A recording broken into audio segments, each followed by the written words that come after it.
All right, welcome, guys. Welcome to another episode of the Two Idiot Gamers podcast. How is everyone doing? How are you doing, AC? Tired. Spent the whole day driving around doing random stuff. Ooh, and the Game Awards have happened, but that's a thing I didn't actually watch because, of course, why would I? I got distracted and ended up watching half a season of Kamen Rider and most of Mean Girls before I got distracted and passed out. You said Mean Girls? Yes, I did. What's I've heard that name get thrown around. What's that? Is it a show or a movie? It's a movie. How the fuck have you not seen Mean Girls? I mean, do I sound like the kind of guy that would watch that? Yes. What is it about? Well, it's a movie you would have watched in high school, and it would have been rude, and you've probably seen clips of it, even, especially the clip of saying, "Don't have sex, you will die. I had You will get Lindsay pregnant and Lohan in die." it. Yeah, yeah. I Back in the mean, day, maybe before. maybe I've seen it. I just don't remember. And Tina Fey, huh? 2004. No, No, I've he's never never. seen Mean Girls. He's never seen Mean Girls. You summoned Lindy. You summoned Lindy by saying, "I've never seen Mean Girls." It's her. It's probably her favorite movie of all time. You mentioned she hasn't seen it. She will teleport and be like, "We're watching this movie now." Gang bitches going shopping. Boom. Bruh. Is it really that good of a what is it of a movie to have warranted watching it? Like, what happens in the movie that's so good?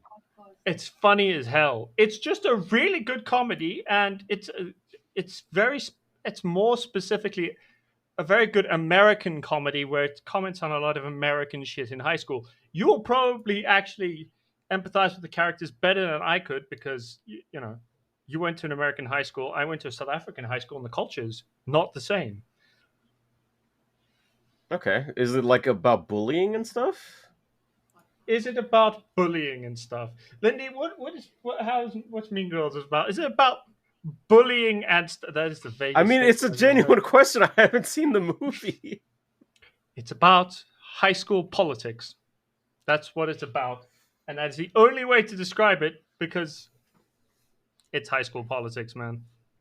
Like what? They're like like they're deciding who to vote for in the election. Like, are they like Democrat or Republican or like? No, no, no, no. You're thinking too much of voting politics, Chris. I'm talking high school politics, by which I Oh, is it mean the like the politics of jock people in high school. like the groups like jocks, nerds, like the popular Yes, kids, that's stuff like closer to what that? it's about. Yes. Okay. He's about high school politics and how fucked up it gets, especially in American high schools. You're giving me a hard time about a movie I haven't seen. So like when I'm asking questions, it's they're genuine questions because I haven't seen it. Yes, but this way is way funnier. If I do it like, who knows? No one's gonna laugh. They're all gonna be like, ah, it's a normal conversation. Who wants to listen to a normal conversation? We can go have that at home. We've got normal conversations at home. It's called having a conversation with mom about milk. A- about milk? Yes, that's very normal. Oh, it's a joke, not an actual conversation about milk. Okay. But what? So Well, Chris is oblivious. I mentioned a conversation in a metaphor about you could have a conversation with your mom about milk and it's normal, and he's like, "What? Why are we talking about milk?" I'm like, "It's a fucking metaphor, Chris. Do I have to hold up a sign that says I'm making a joke with metaphor every time I make a joke?" This is going to take a while. I'm so sorry. so how was your week? What did you get up to this week, AC? This week I streamed, and I streamed some more.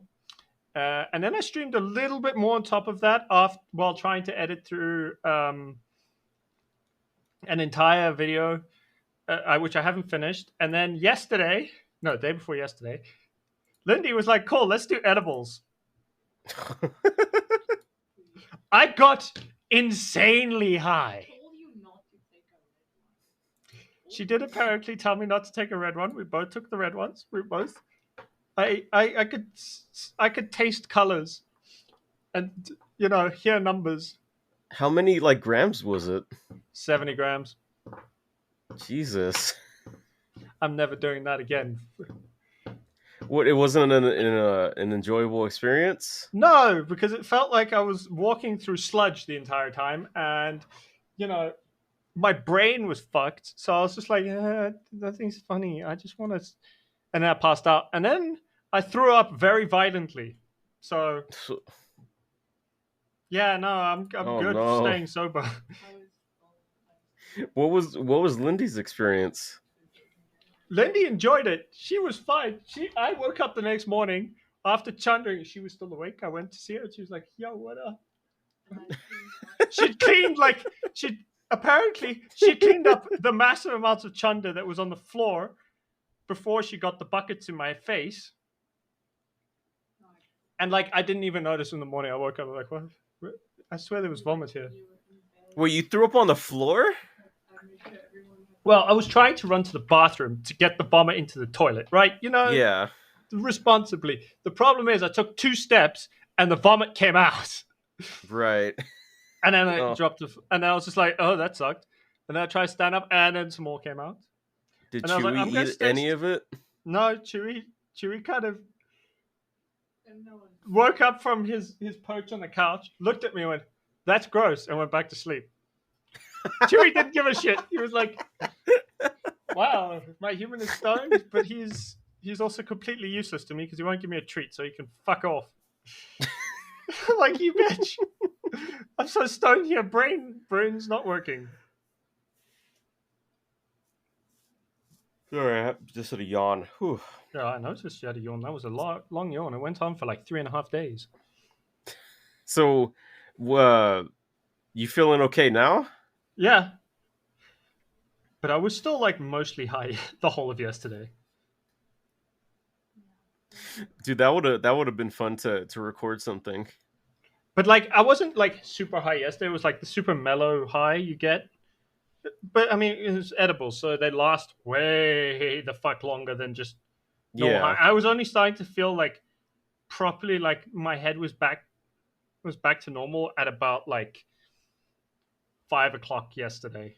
5 o'clock, 5 p.m. yesterday. And I was starting to feel like okay, I'm normal again. I also had to drive to the bank while like feeling like I was probably still mostly high. Did you have any problems driving? No, I was fine.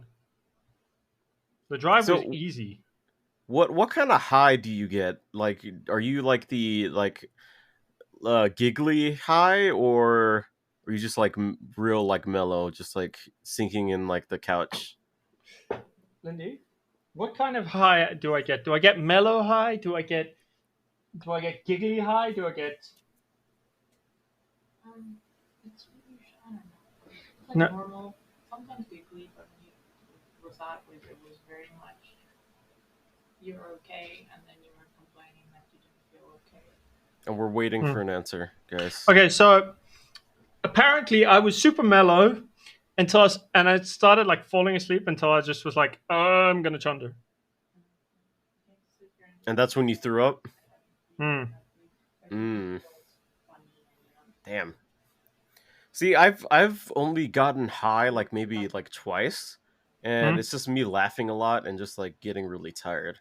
Yeah, I but don't I I mean, don't I've never tried edible. Oh, that's a lie. I tried edibles when I went to go visit Garo in Wisconsin, but it wasn't like a as a big amount like you had. no, I had way too much. I feel like if I did it again and I had like half that amount, I'd be happy. You said you took 75, right? 70. Oh, 70. Was it And 70 you or 75? 71, sorry. But 71. so I felt like I also could taste weed in my mouth the whole night. It was driving me mad where I kept wanting to like eat stuff because I just wanted the taste out of my mouth. That's when you like eat something really spicy to get the flavor out. What Lindy said not to eat the red one. What was the red one? Okay, so there were two types. There were red gummies and then green gummies. The red gummies had the 71 grams in them, and then the green gummies had half that, so they had 35 grams. Okay. The main reason I took a red one though was pure laziness because it was on top of the packet and they were kind of like stuck together, and I was like, I can't be bothered. Next time I'm gonna bother to get the ones out from the bottom. They have way less, you know, in terms of That's is get it catatonically fucked. is it like a just like a South African thing that they have like them all mixed together like a sort of trail mix? No, okay, so they weren't mixed together like mixed. They were just in the same bag. So the green ones were put in first, and then the other ones on top of it. Oh, And okay. so it was like you would when you go to the place, you'd like ask for it, and then they give you gummies in a bag. You know, like when you go to a candy store and you get like a bag and you can put stuff in your bag. It's Oh, kind of okay, like okay, that. okay. You're right. Yeah, okay. Except obviously you can't do it yourself. You have to ask the guy the shop guy to do it for you because you don't want to Right, right, right. fucking Okay. kill yourself. Yeah, yeah. It's not like a pre-packaged like bag. Okay. Well, it's good to know that you're doing okay now and you're not throwing up anymore. I mean, I only threw up on the night of. I think it was my body going, "You're too high," and and you're still like ingesting more. So I'm gonna try and just clean it to be like, whew, clear up. Yeah. Did you eat anything in like earlier in the day? Yeah, So you're just throwing all that up. Damn. yeah, dude. It was gross. It was gross. It felt like I was throwing up a bunch of bread. Like that was the texture. Ugh. Cake, right? Well, Yeah, it's I did eat a it's bunch of cake and bread.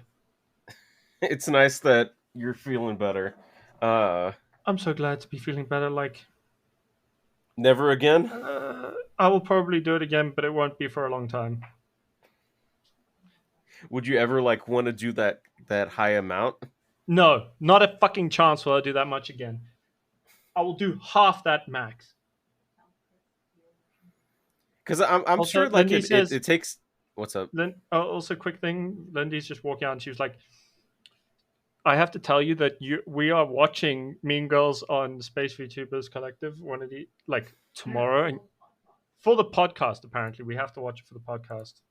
Oh God. It's Okay. fine. You'll Well, we enjoy have it. to You'll watch it enjoy it. together. Yeah, yeah.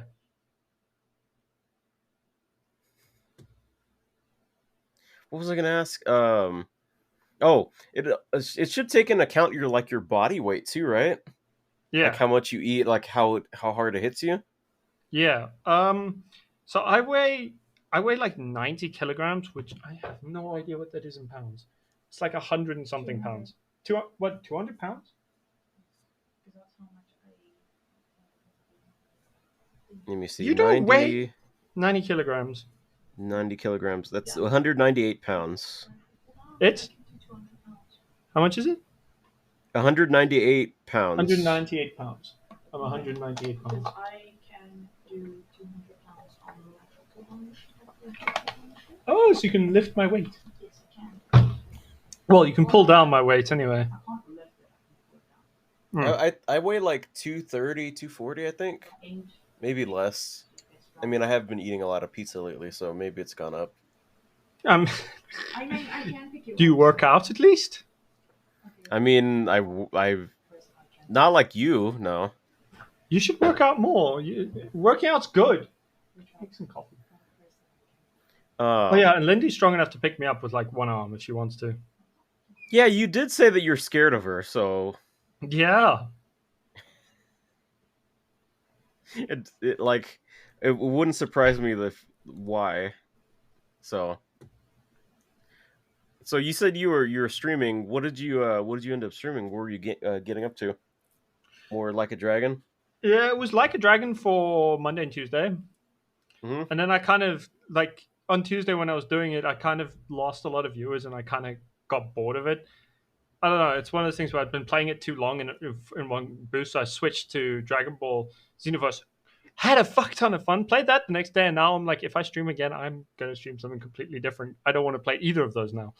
I'm probably gonna be like, cool. I'm gonna stream Helldivers, and everyone can join me in fighting the new bastard zombies.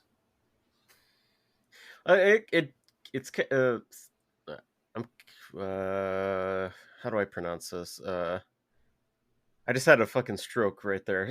Don't have a stroke. Don't have a stroke on stream. No one wants to see that, man. No one wants to listen to you go. um,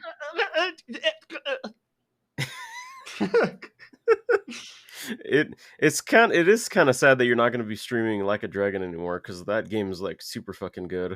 Um, Oh no, I am gonna stream it. I haven't finished it yet. I'm like a chapter away from finishing it. I'm just like need a break, so it's like wait till Monday type deal. okay, have you fought Tendo yet? Hmm, I don't know because the Arakawa-san just got fucking ganked. That was the last thing that happened. Oh, okay. Have you you already saw Kiryu, right? Yeah, the Okay, thing so that you're he past does that from part. Gaiden when he pitches the bit where it crosses over with Gaiden a bit. Yeah, Yeah, okay. I'm trying to remember. So you already fought Majima and Saijima. yeah. You already got past like the whole them disbanding the Tojo clan and the Omi alliance. Have you gotten to the part where you Hmm? have to fight like in that dungeon area in Hmm. Sotenbori? What do you mean the like tower? No, there's like a dungeon in Sotenbori where you want to like level up before you fight.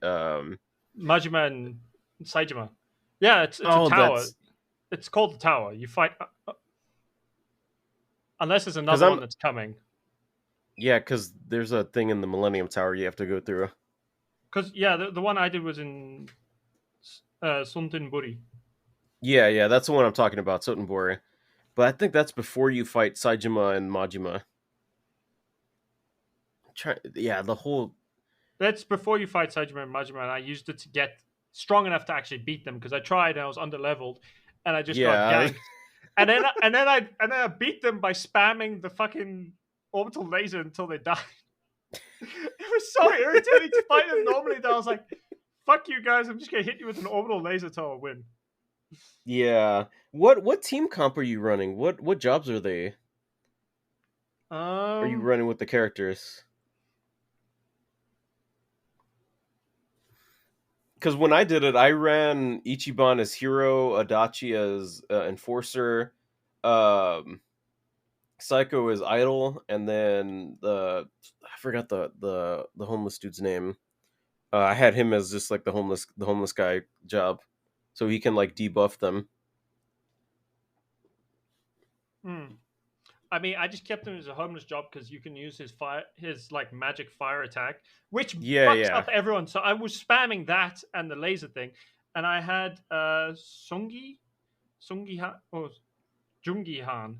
yeah. He Jungihan. just kept his main thing, and I was just like, cool, these guys work. I basically had the same setup you had. I was using the idle thing just to heal myself the whole fucking match. Yeah. How you liking the story so far? I kind of love it. I'm kind of digging it. I'm just like,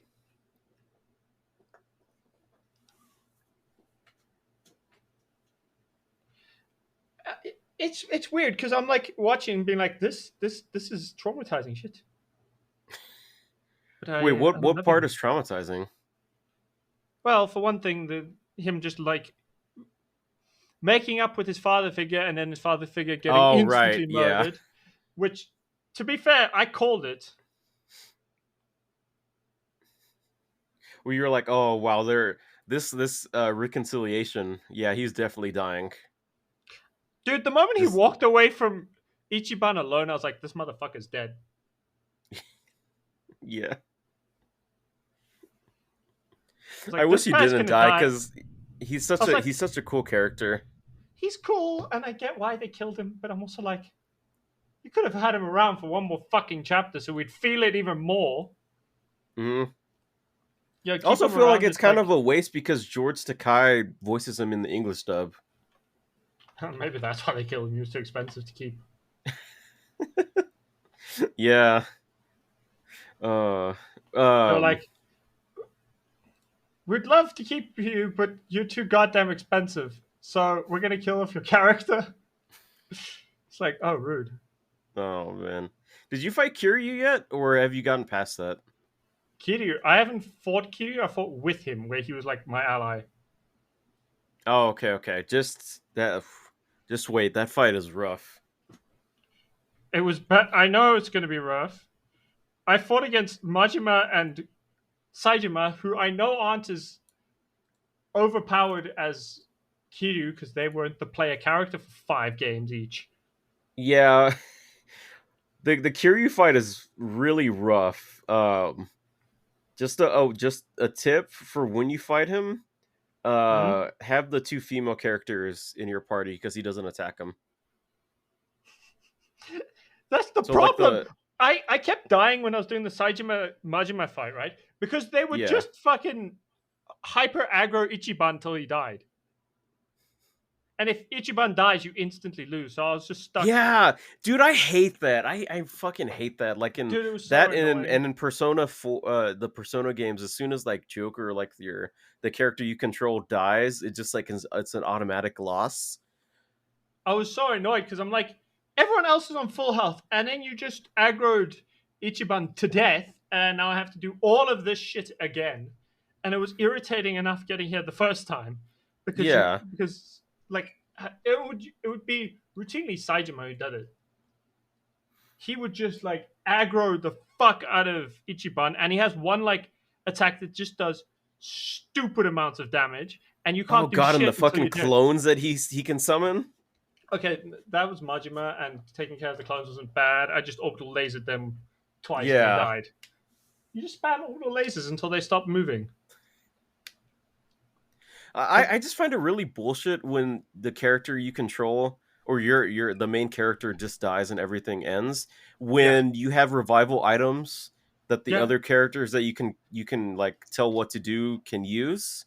yeah. The other characters can do resing and stuff, but it's like the main character dies and there's no resing. You're fucked. I mean, I You're can like, understand oh, if you don't have like the items to res them, like, but if you have abilities that can res someone from the dead, it's just like it's so dumb. Like it's so weird that you it's wouldn't it's use just it. it's just making it harder than it has to be, which is why I like in Metaphor ReFantazio, um, the latest like Atlas game that they made.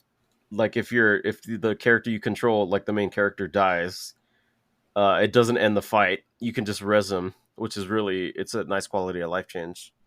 Yeah, you can just keep going and playing and Yeah, enjoying the vibes. And then I hate games where it's like, oh no, you died? Okay.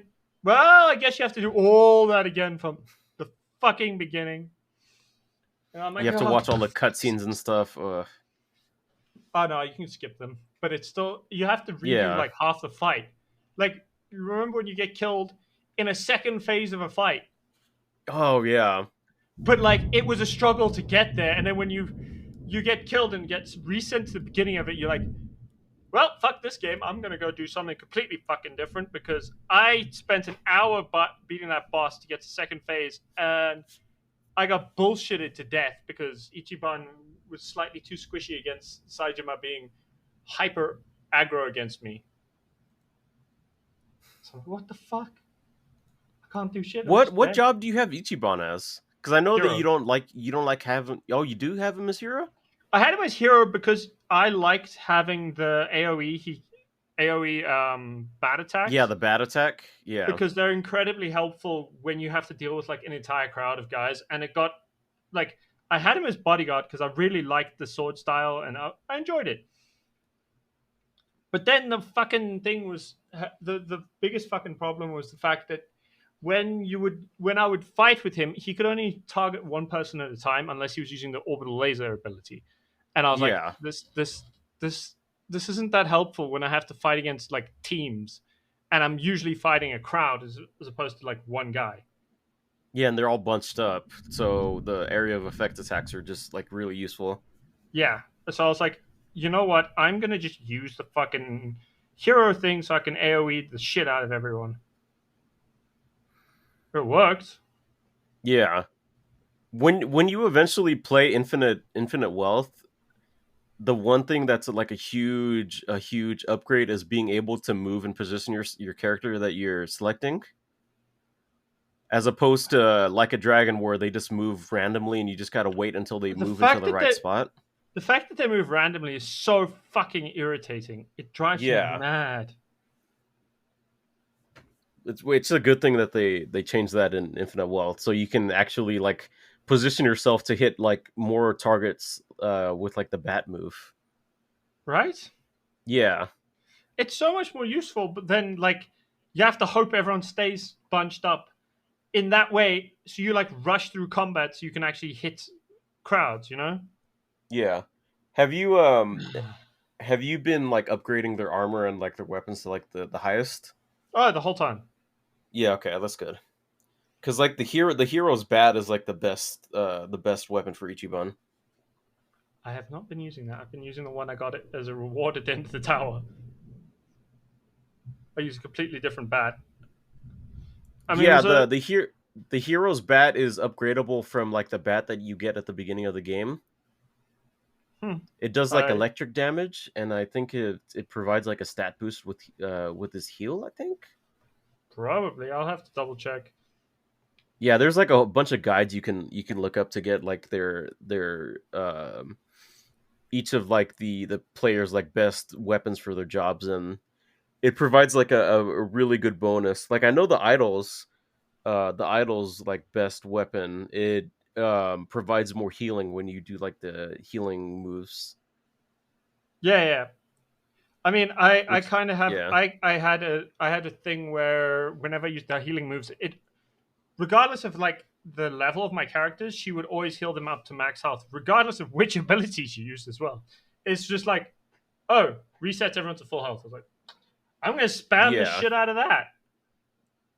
I also love Psycho as the idol because she does really good healing, but she also does really good like attack up and defense down for like the enemies and the Oh no, allies. 100%. I Yeah. don't use those enough. I end up just being like, oh cool, she's got a nutshot ability. I'm gonna spam that until someone dies. I mean, why Dude, wouldn't you? it's really helpful for like the big boss fights. Because if you No, don't, you could 100%. basically just get fucking one shot, and that's not good. That's annoying. Yeah, it would be, man. But what else have you been playing besides Like a Dragon? Xenoverse, Dragon Xenoverse, Ball how's that going? Xenoverse.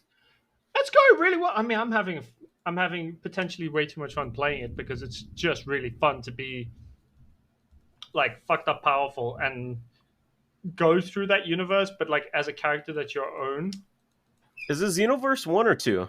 too. So Okay. one and two are sequels, but also not really. In what way? Oh fuck.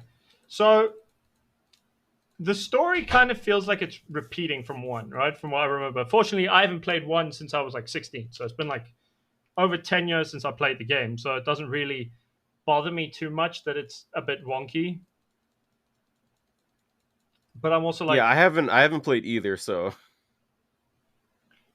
it's just like it just feels like it's looping story points, but then there are things that are like direct continuations, like the player character from one will appear as Trunks' companion throughout the game, which I oh, fucked okay, up that's because cool. I didn't have one. It gives you an option to just like pick a generic one, and I picked the most cursed looking generic character, which was both funny and also kind of like one of those things where I was like watching, I'm like, why did I do that? That wasn't that funny. It's kind of annoying now. I have to keep looking at this at Mr. Stonechin, but then at the same time, I'm like, it's not actually that bad. I'm just being fucking childish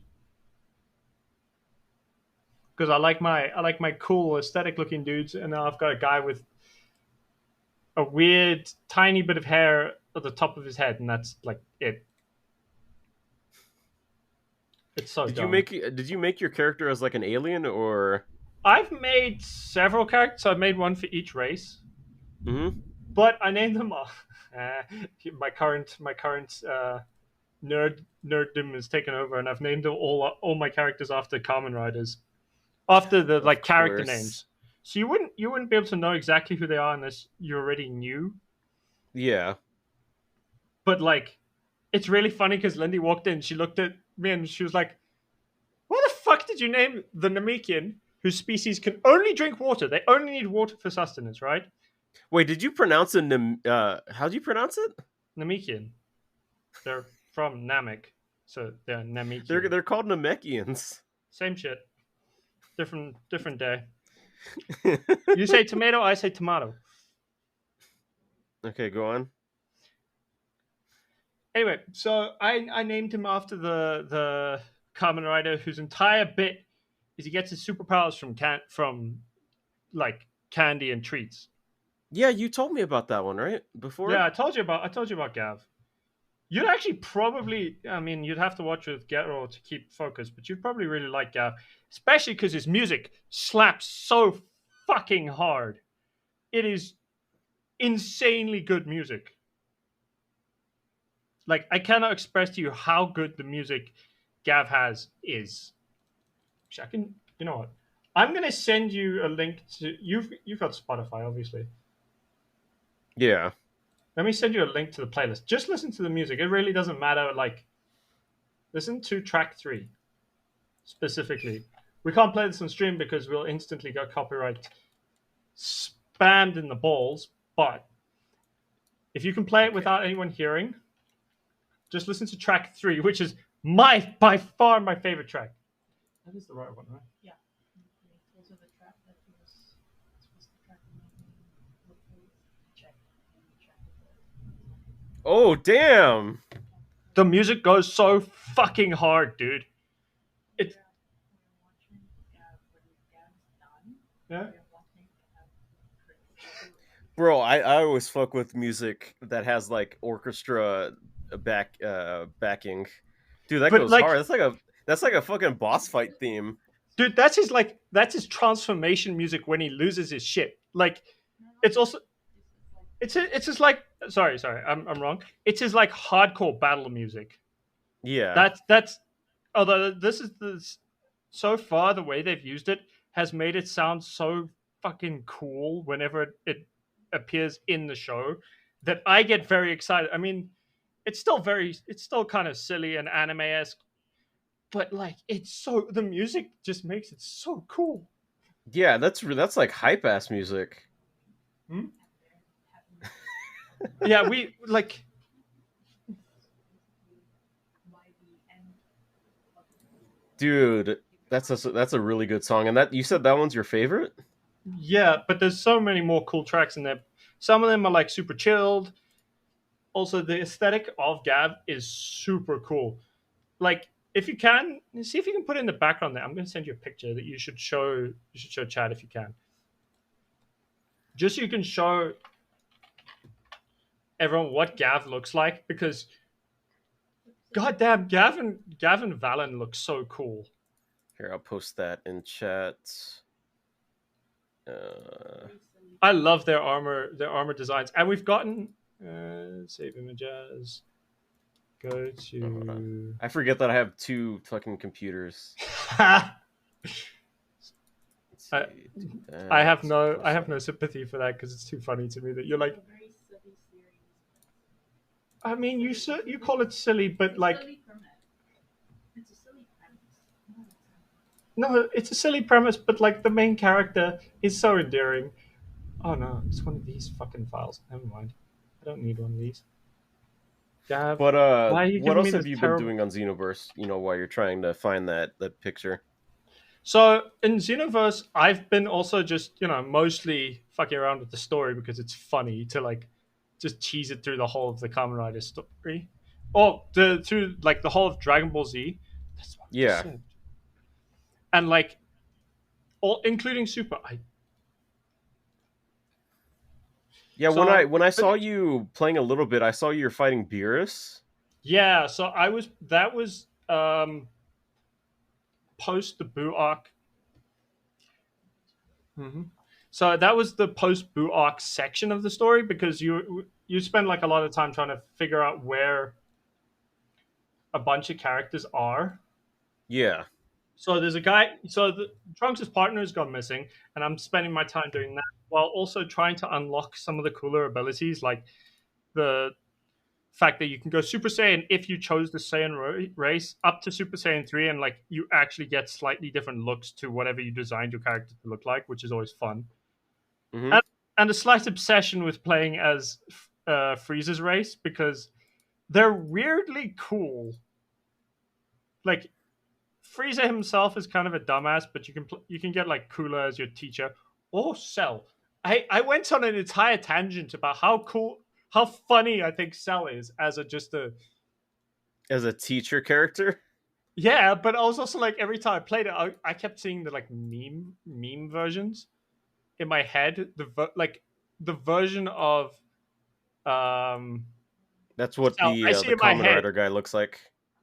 Yeah, I see the Devil Artemis version of uh fucking Frieza in my head, which means he's like this complete weird dumbass, Yeah.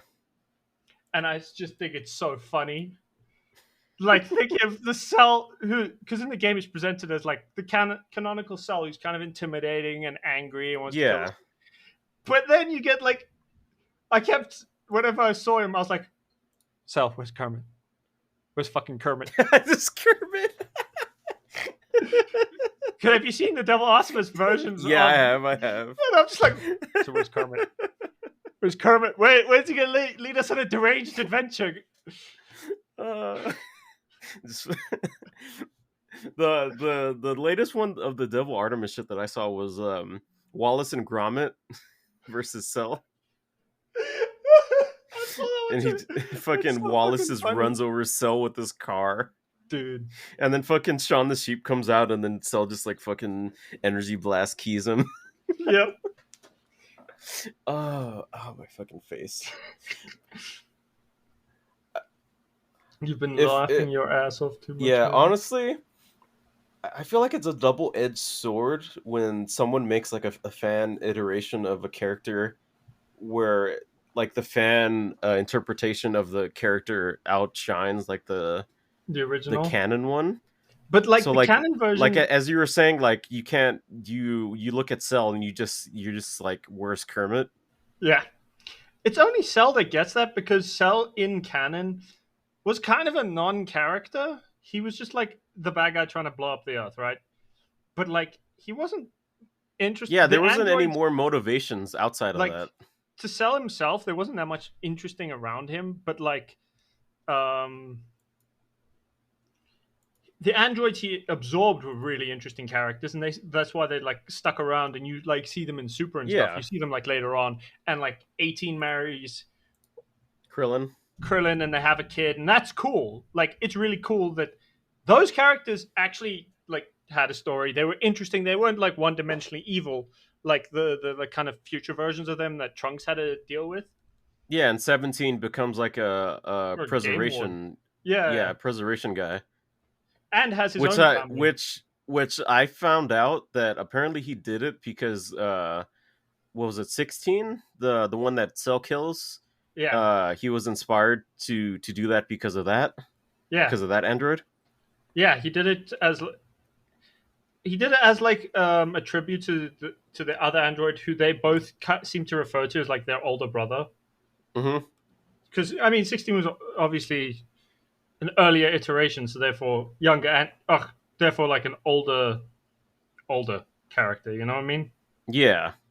But the whole thing with 16 is that he really liked nature and wanted to help protect it. He just wanted to be normal, dude. He wanted to like look after his birds and just be. Yeah. And now 18 is or 17. Was it 17 or 18? Okay, 18 married Krillin, 17 okay, so yeah. Warden.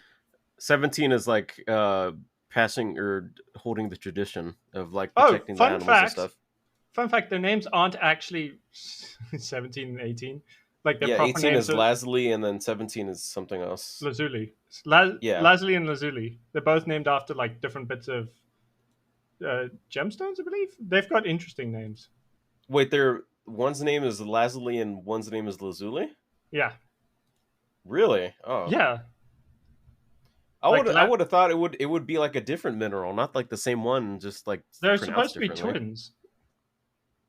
Lapis lazuli. Oh, okay. That makes more sense then. So they're twins. So they get names that's like the same thing, kind of. Okay, that makes more sense. The only reason I know 18's name is because I saw like a death battle between her and Wonder Woman, and they like went into her. Yeah, they went into her backstory. Wait, no, it wasn't It wasn't Wonder Woman. It was Captain Marvel. I hope she won.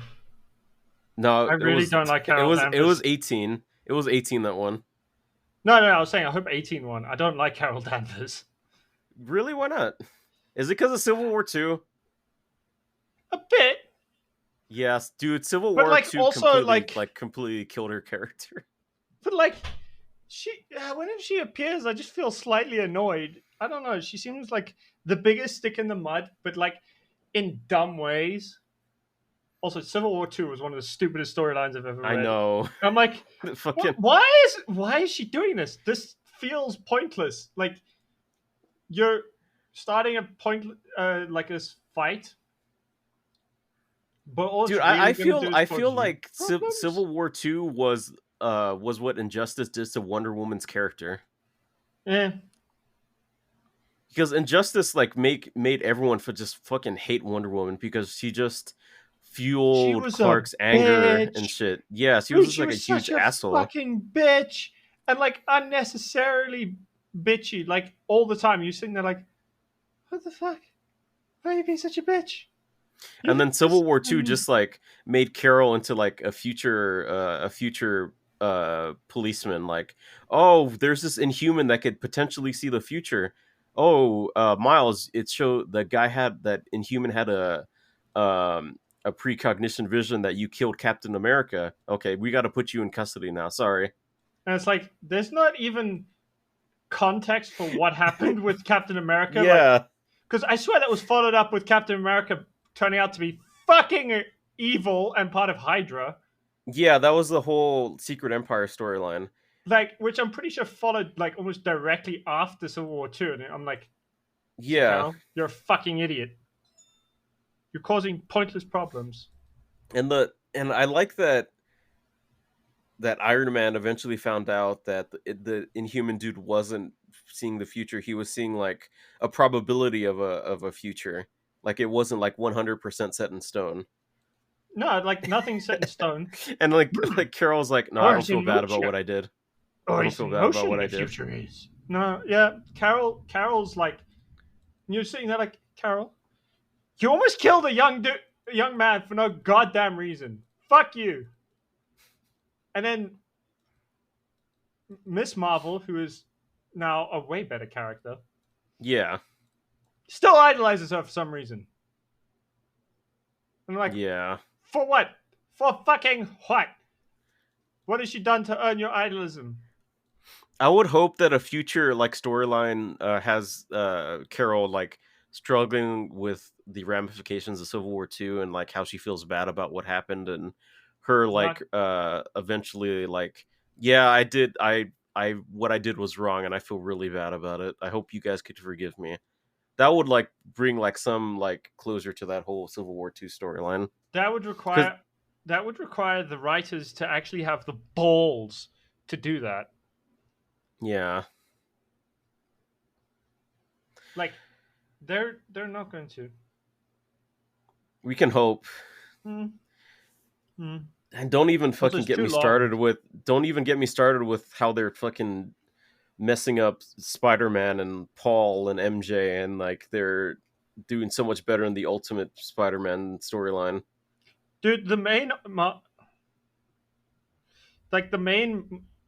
Amazing Spider-Man is kind Yeah. of actually tanking at the moment because the Ultimate Spider-Man's doing what everyone wanted. Fucking Lindy's back. Holy shit. Yo, dude, you're back! Sorry. She got a phone that means she can look at Twitch now.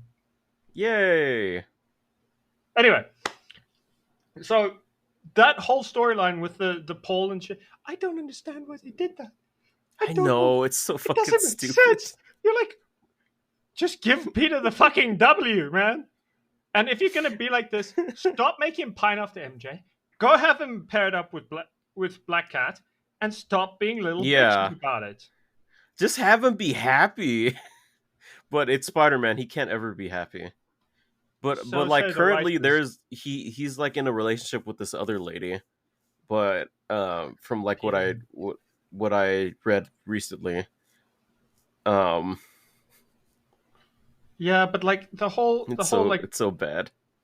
the whole relationship thing with Peter irritates the ever living shit out of me because it's never good. They never do. Like, it was good. I actually read some of Outside, the OG comics where like she MJ actually and got married Peter to are MJ. like, yeah, MJ and Peter are like really good, and then One More Day happened, and that completely nullified their. Dude, the One More Day was the thing that pissed off like 90% of the Spider-Man fan base because they're like Yeah, saying they're like, we like this dynamic and this one writer who really fucking hated it and wanted things to go back. From what I can tell, it was like a combination of editorial and this one dude who just didn't like that Peter was married.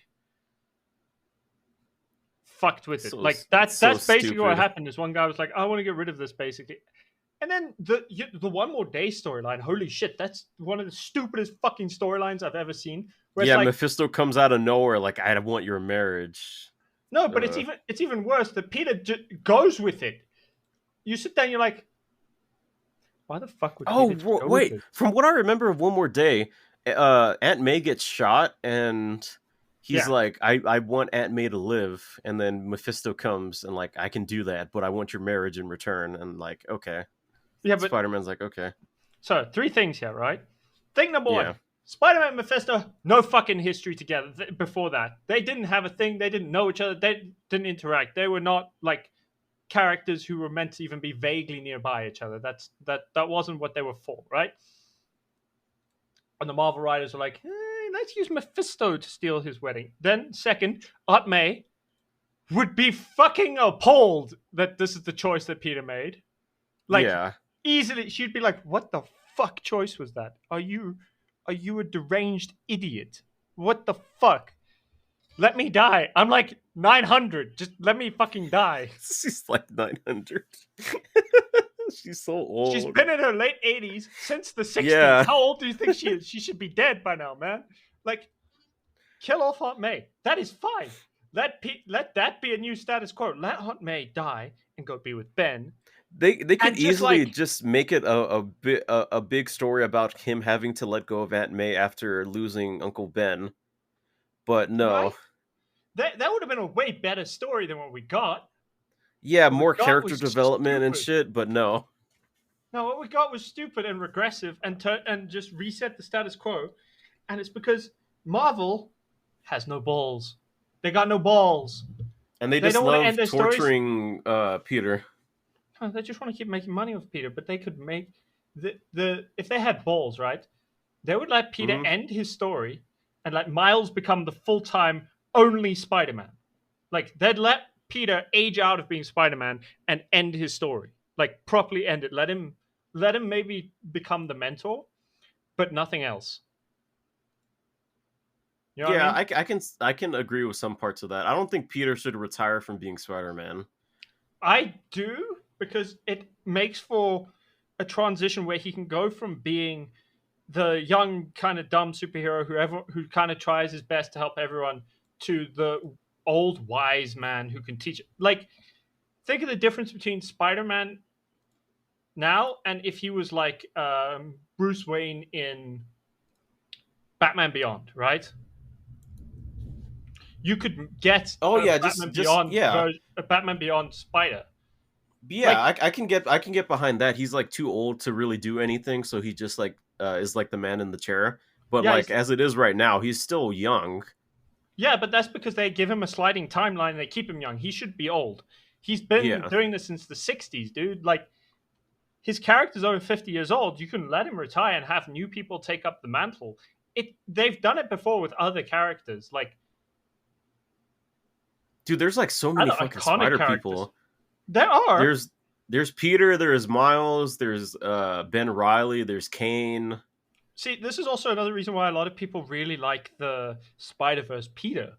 Because Peter Yeah. P. Parker's he's still kind of like Spider-Man, but he's also kind of moved on from that. He's actually raising a family. He's not being Yeah.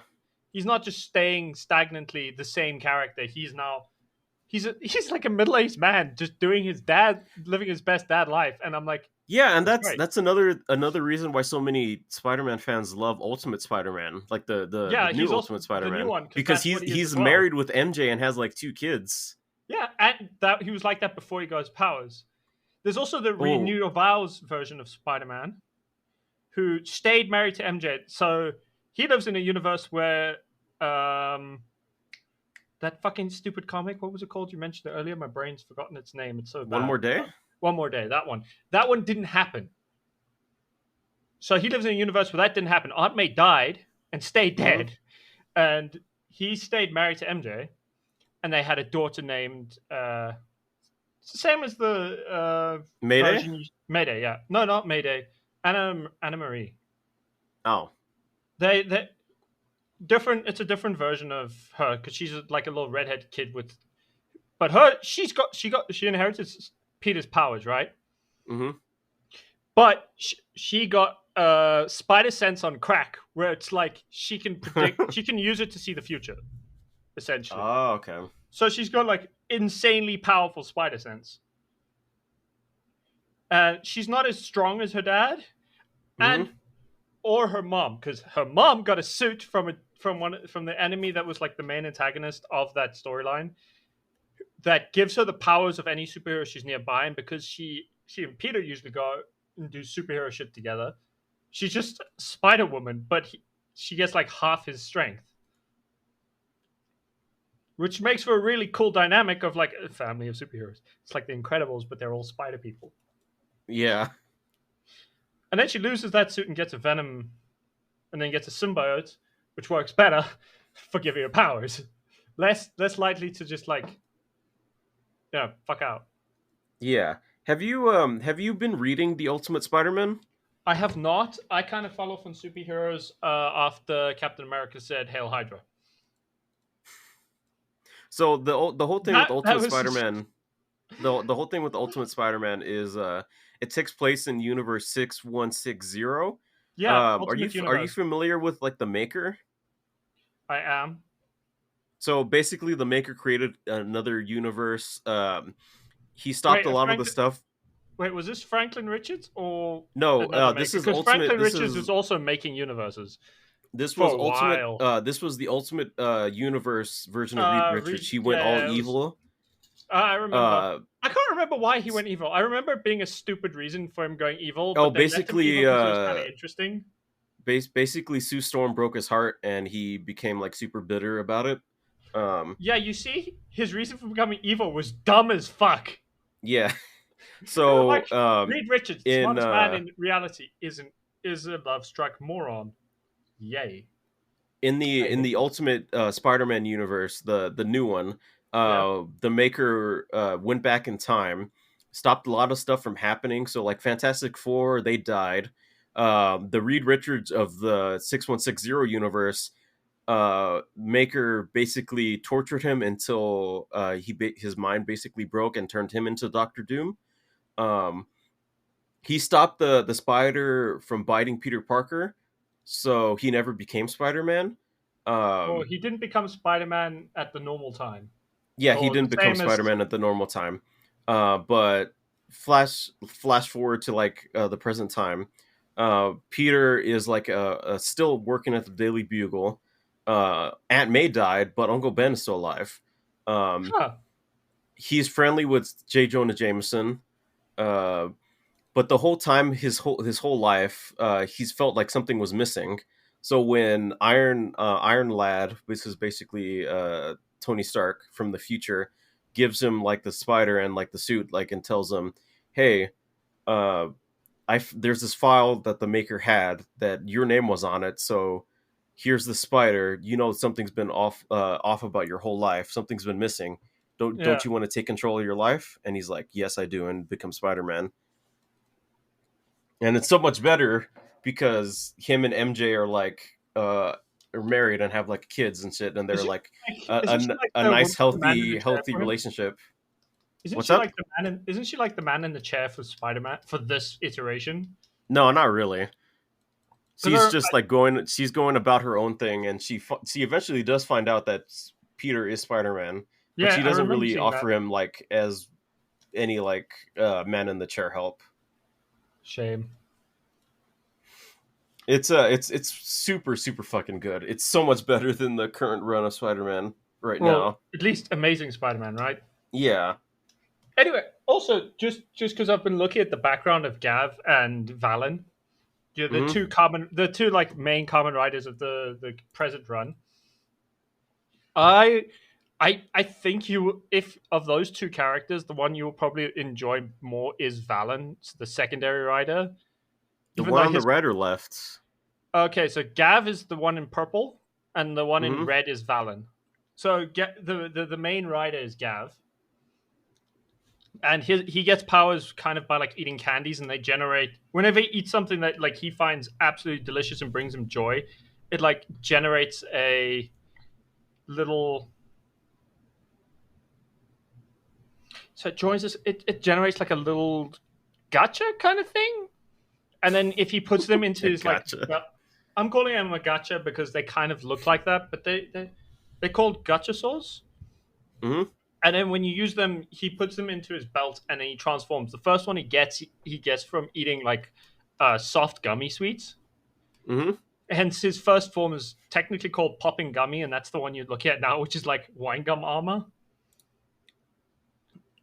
which is really I interesting because saw. like it breaks when it gets hit, but like and it regenerates itself. But it also is like super bouncy, so it does actually work as armor. It's just like more breakable than usual. And he There gets was another thing. a there Mhm. was one clip I saw on TikTok. I think it was this iteration of Kamen Rider where he ate Oh, something and he had like a sword that was like super sharp, oh but yeah, the chip only if sword. he attacked it in a certain way. Yeah. So his chip swords are like so they work kind of like very overly sharpened swords. So if you hit them on the flat, they'll probably snap. But if you hit them on the edge, they will just cut through literally anything. Yeah. So they're like super sharp in one direction. And if you and he does learn to do it, and he also gets an upgrade when he's fighting with Valen, where Valen coats the swords in chocolate. Because Valen's entire kind of like power shtick at the moment is just chocolate based attacks or chocolate based stuff. So they when they combine their powers and put chocolate with the swords, they get like armor coating and they become way more durable. Which is still one of the coolest things they do is when they start doing team up attacks. But that takes a while because at first they don't trust each other when they don't know like who the other guy is because you know he doesn't know they don't know who the other guy is. Could be anyone under that armor, anyone under that mask. Yeah. That but like even with that, they have some of the best comedy where they're just like dodging it until Valen loses a fight badly. He gets saved by Gav, and Gav like finds out who he is, and then he's just like, "Ah, fuck it," and then he just like reveals himself as a kind of okay, cool. So you've been forced to show me your identity. I'll show you mine, just to make things fair between us as like actual partners. Which is a cool scene. It's a really good scene. It's well acted. It's just put off a little bit by cutting to like something with some cheap looking TV special effects. But it's because they look like TV effects, you know what I mean? I'm sure you know what I mean when I say TV effects. Yeah, They're yeah, not yeah. bad, but like they could be better. But couldn't that be the same said about the same of like mostly all the Kamen Rider stuff? Oh no, that's true. I wouldn't say for like Shin Kamen Rider. Oh yeah, that's like a big budget movie. That's all. That's two things. That's big budget and also made for Americans, where they're aiming it more at American audiences than they are Japanese audiences. Which, which a lot of it comes through in the fact that like some of the way the riders transform isn't quite the same, and they don't quite act quite the same. Also, Lindy's not wrong. Effects may look like ass, but like Yeah. the writing is genuinely phenomenal. Though she's correct on that front. It's just some of the best character work I've seen in a long time, especially with Valen and Gav as like a duo. Even you don't often get even animes with that have stuff that's quite this funny with the way they interact with each other.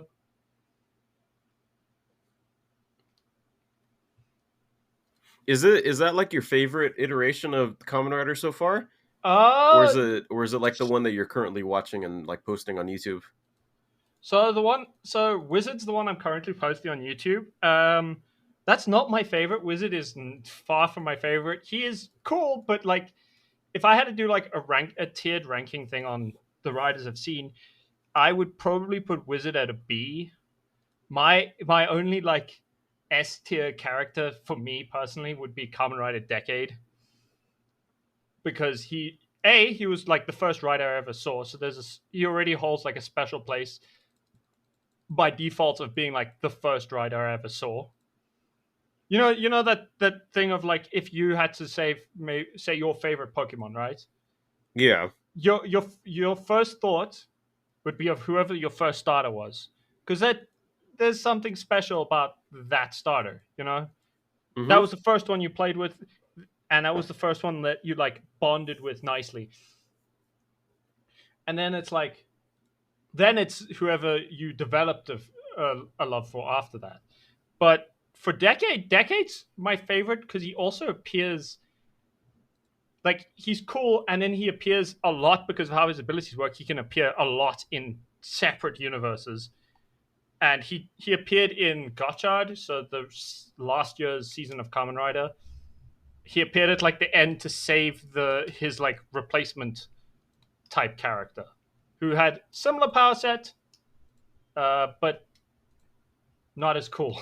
Like, no one liked him, which was kind of sad because the actor's kind of cool, but like no one liked the character because of who he was trying to replace. You know what I mean? Yeah, yeah. It's although to me as a Doctor Who fan, it kind of felt like every time they introduce a new Doctor and everyone like it's like fucking hate this guy, and then like and then a season in they're like best Doctor ever, and it's literally happened every season of Doctor Who I've ever seen, where the fandom starts out hating the new Doctor and be like, this guy could never be the Doctor, and then like after a season, 90% of the time, everyone's like, no one else could ever be this character. I feel like it was more apparent when the first female Doctor came. Yeah. Everyone like hated her. You know what? She's kind of a sad case if you ask me, because she had potential to be cool, and they botched it by having her season be the overall story was boring as hell. So like I couldn't care less about what was going on in the story. It was just dull. Hmm. And then follow that up with never making her feel like she was the special main character of the show. Kind of made her feel meh. You know what I mean? Who was writing for that season? Was it Chris Moffat? Chibnall. Nah, Chris Oh. Chibnall. So it was the guy who wrote after Moffat. And I think the other problem is that they were writing after Moffat's era, which had some of the best like writing character work for the Doctor in the show's history, where it converted hundreds of thousands of people to being fans because of the way he wrote the Doctor and the way his story played out. Yeah, I came into Doctor Who on Christopher Eccleston and then David Tennant. Those Yeah, were like my two favorite yeah. ones. So the present era has the same showrunner as Eccleston and Tennant. Russell T Davies is the current showrunner, and he was the showrunner back then as well. He was the one who Hmm. brought Doctor Who back from its hiatus that started in like the 90s until 2005. He was the guy who brought it back from there. Yeah, with Christopher Eccleston. Yeah, with Christopher Eccleston. There was apparently talk of them originally doing it using Paul McGann, who's the Eighth Doctor, but then they decided not to because they wanted He to was just in the like, movie, right? yeah, He was in a he's Doctor the Who eighth. movie. He's the Eighth Doctor, and he is a canonical Doctor. He is the Eighth Doctor. Like, he's been in hundreds of the audiobooks. And when the 50th anniversary special came out, there was a short for it called Night of the Doctor, which had the Eighth Doctor regenerate into the War Doctor, who was played by John Hurt. Yeah. And that was like made by the BBC. That was shot. So the movie that is canon to the Doctor Who lore. You go watch the movie if you want to do the lunatic thing I did back in 2020 and watch all of Doctor Who from an unearthly child up until uh I can't remember what the last episode was called, but Shuti Gatwa's run, right? Yeah. you're going to be watching a fuck ton of like iconic stuff, and also some of the most iconic TV in world history. And the main reason I say that is because Doctor Who has the longest running. It's got the longest running thing. It's the longest running sci-fi TV show in the world. As far as I can tell, no other fiction. The only thing that's kind of as long and it's been as running Star Trek. is Star Trek, but Star Trek didn't stay in the same continuity. Yeah. So it like jumped around and went backwards and then went forwards and then like wobbled around. Doctor Who hasn't changed its continuity since it started. So if you watch Doctor Number 1 all the way to Doctor Number 15, you will see a character's evolution, devolution, his entire change. And part of why the Doctor feels like such a big character is because he's got that much history of the same character doing all of these things throughout his life, and you get to watch all of it as you go over 50 years worth of a character and storytelling, and that's a beast of a story to get through.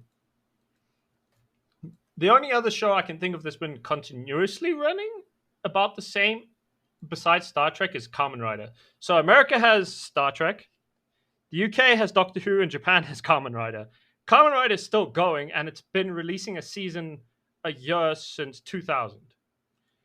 The Showa era was a bit weird. So pre-2000 was a bit odd, where it started, and then like it had like 10 riders before 2000, and then 2000 till now has had a new rider every year, with including like crossover movies with old riders, big events. Then there's the 2 Amazon series. There's which covered both Showa era riders, including Kamen Rider Amazon, because yes, why wouldn't Amazon choose the rider that has the same name as them? Even though their story is really stupid. I've tried to watch it and it was dumb. It was like watching X-Men, but with Kamen Riders and lizard eating and lizard men who can transform into weird things. I don't know how to describe it to you. It's very weird. Like, yeah, don't go watch Amazon. Chris, if you want to watch something good, go watch Kamen Rider Gav. You might enjoy it just for the music alone. Just sitting there and being like, this music fucking slaps, dude. We could do a reaction video just to the first episode, nothing else. Of Gav? Yeah, of Gav. I'd be down. If you want to watch more of it, we'll go on, but we'll do a reaction to just the first episode. I'll watch that with you.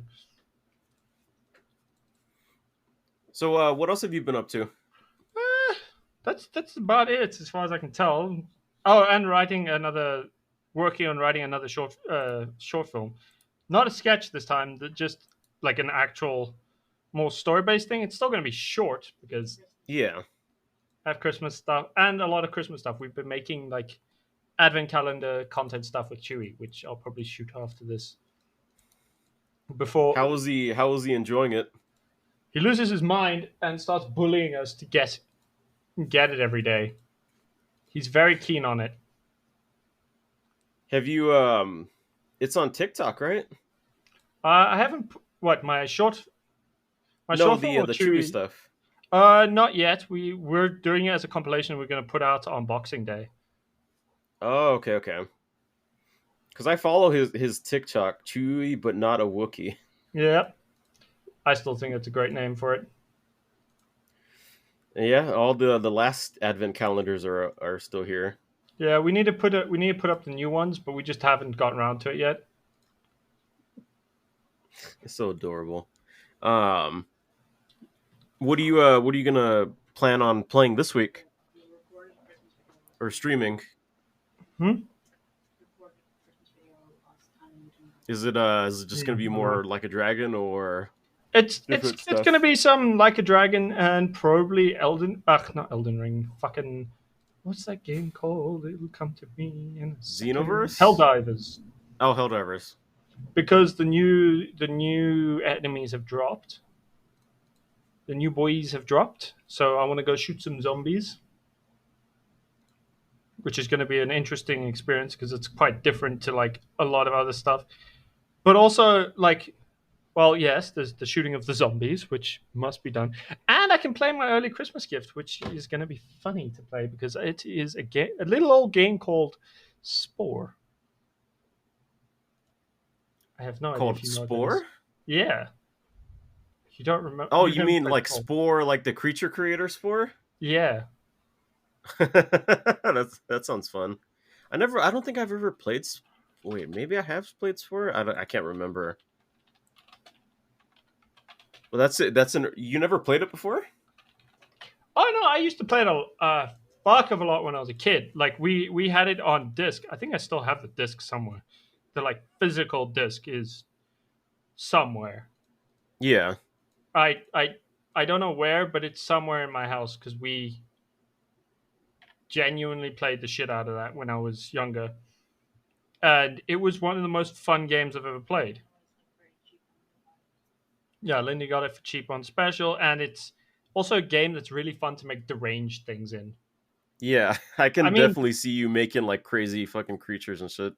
it's so much fun. And then like if I do it with chat interacting and being like, chat, so where should I put this fucking mouth? It's, oh my god, I'm gonna create the most fucked up weird monsters and you can imagine, but it would be so funny. I've never seen people play past like the early like you create the organism on land and then you just like go eat other people or other creatures and You haven't seen anyone. Yeah, it goes apparently it into goes into like space travel and shit.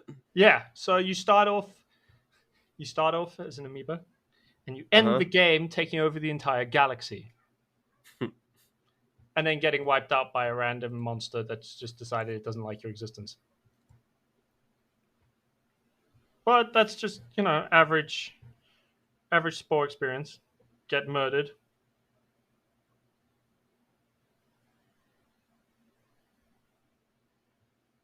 What about you, Chris? What are you up to this coming week? You just gonna be playing more Indiana Jones?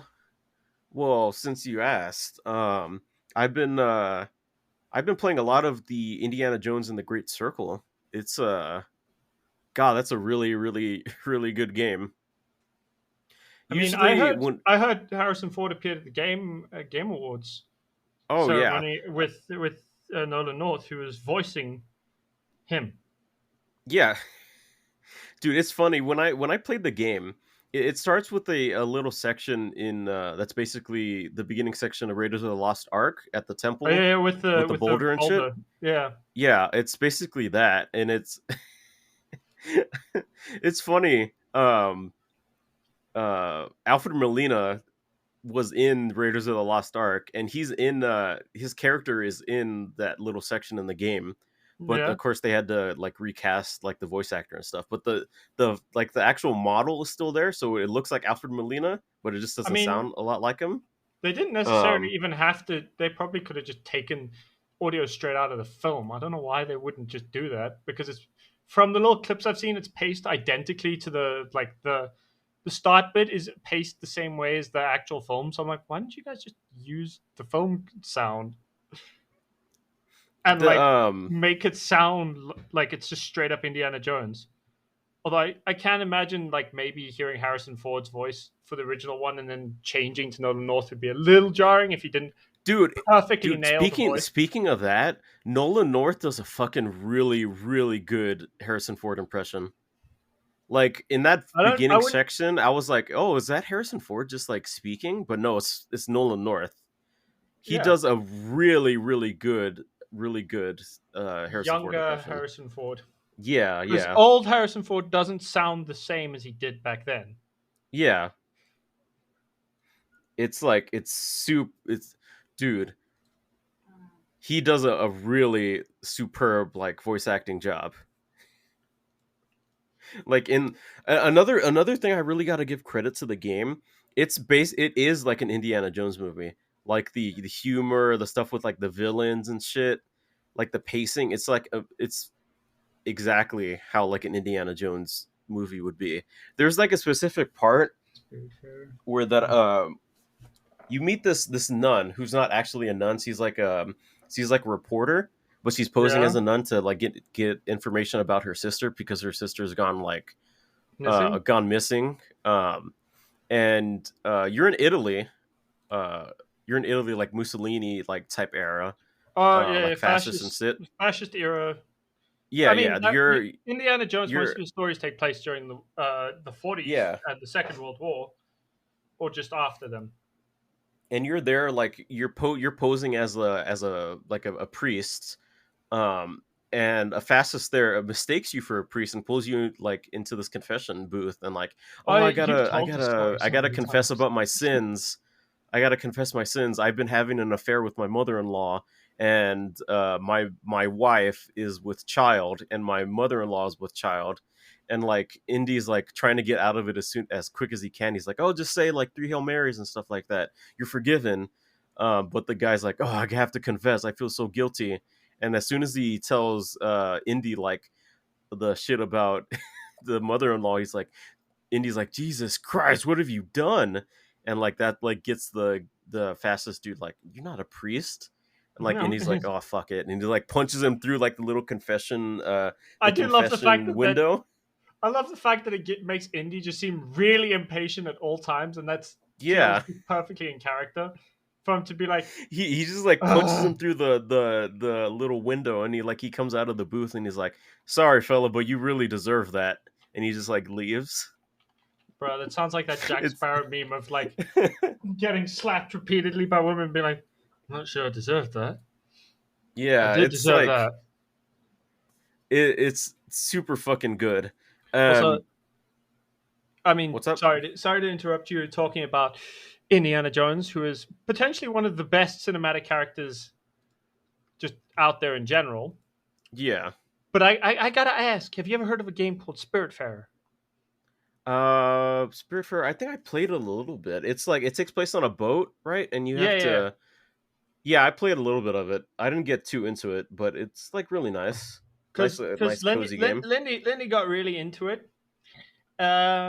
She says it's not particularly cozy; it's more just utterly depressing, and Well, I would not enjoy it. I haven't played up into the depressing parts, but Like she wanted to play it with me on stream and stuff, but then she was like, she played a bit more of it. She's like, "No, AC would never play this," and I'm like, "Yeah, no, probably not. I'm not a fan of depressing games. I'd rather play games that have like either really dumb shit happening in them, like Dragon Ball, Yakuza, things yeah. that don't make any fucking sense, I or mean, Indiana Yakuza Jones, can get pretty depressing at times. Yeah, but Yakuza's juxtaposed being depressing with pretending to be a hero and punching random dudes in the face, or going golfing for no reason.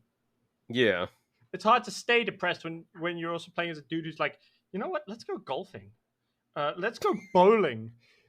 Let's go Let's play. go Let's go. bowling, cousin. Let's go bowling, cousin. Or even dumber than that, we'll be like, okay, cool. Let's go do some karaoke.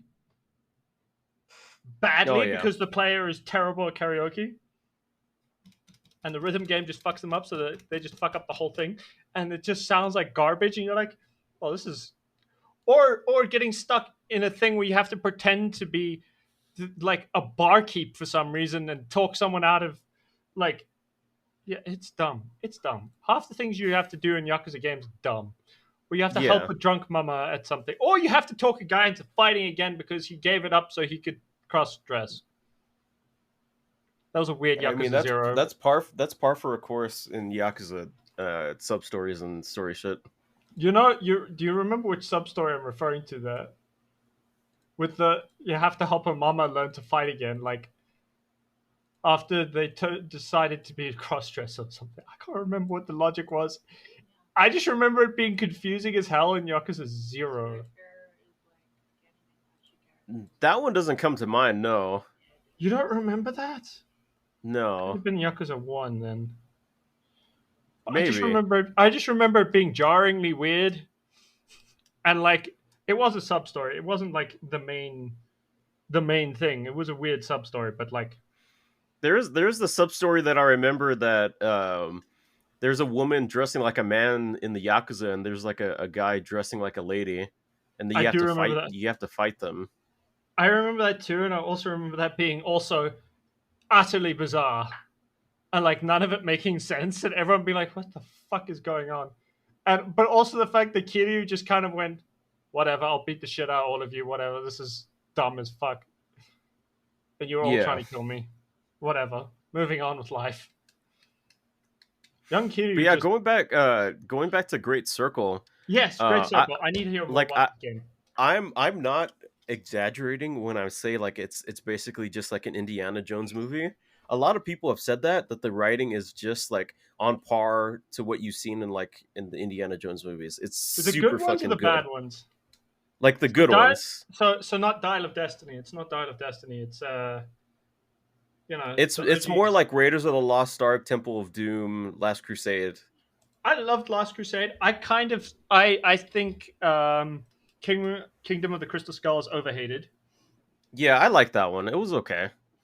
I thought it was pretty good. It also did something different with the whole idea, so it made it a bit more interesting, and that was a lot more unique and not just like regurgitating an old nonsensey thing. That's Yeah.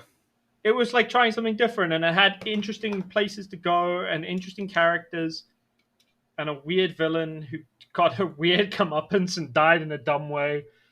Or died in a bizarrely horrific way, actually. The lady?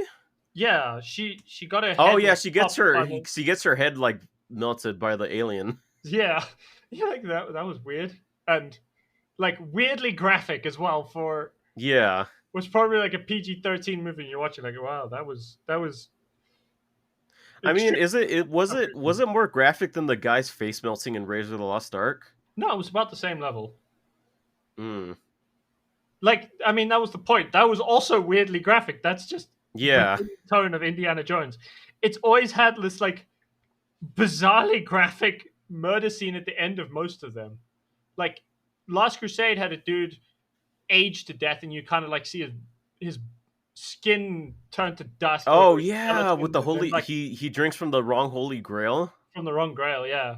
Yeah. And then in Temple of Doom, you see a dude get his heart ripped out, Yeah, Kalima, and then Kalima. they drink like they eat like monkey brains, which is apparently a delicacy in some places, and I'm like, that's weird. I don't blame them for eating monkey brains because those things are fucking bastards. But like, hmm? See, Chris, Would you you eat live a in a monkey brain, AC? yes, yes, I would. Maybe if they served it with gravy for me. Hmm. See, God, I'm the fucking reason hungry. the reason I shit on monkeys, right, is because I grew up in South Africa, right? And if you live near the coast in South Africa, they have vervet monkeys. Or if you're in Cape Hmm. Town, you get baboons, which are infinitely worse and way scarier. Baboons are fucking terrifying, dude. Yeah, they have the really fucking sharp teeth. Yeah, and they're stronger than you, and they're faster than you. You don't want to Wait, fuck with a but baboon. baboons are like the little like mini monkeys, right? With like the red asses, or am I thinking of a different monkey? You're thinking of like two monkeys, because baboons have those giant blue and multicolored asses that look really fucking weird. But they're Aren't also like aren't baboons like really like tiny, like small? no, no.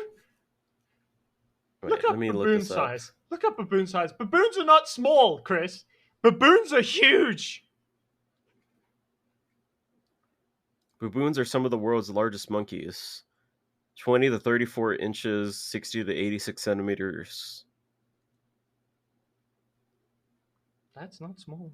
Oh no, I'm thinking of a mandrill. Yes, you think of mandrills.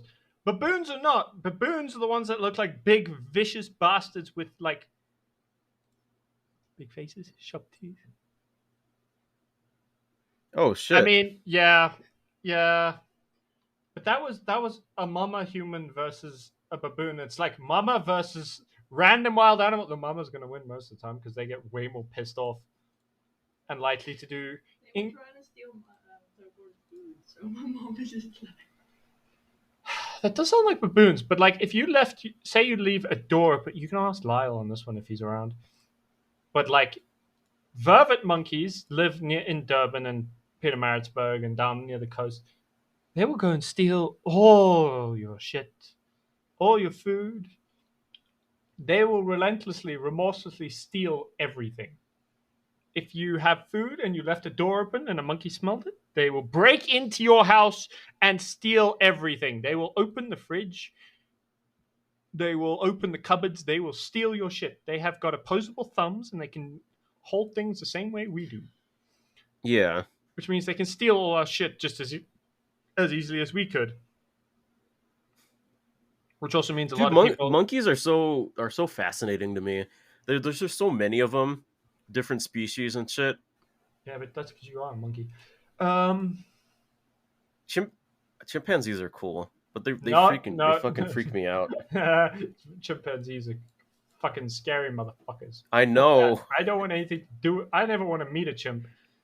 Those bastards Dude, scare the shit out of when me. I got freaked out by chimps is when I saw a hairless chimp and see how fucking jacked they are. Yeah, And then I read dude. about like that one chimp biting a lady's face off. Yeah, that's pretty accurate to what chimps do. Ugh. Yeah, dude, you don't want to mess with chimps. Yeah. Chimps are scary. And then there's gorillas, who are bigger than yeah, you. gorillas won't fuck with you unless you fuck with them back. Yeah, but like, have you met humanity? Yeah. Have you met the guys who think they're alpha males? Have you met the guys who think they can fight bears?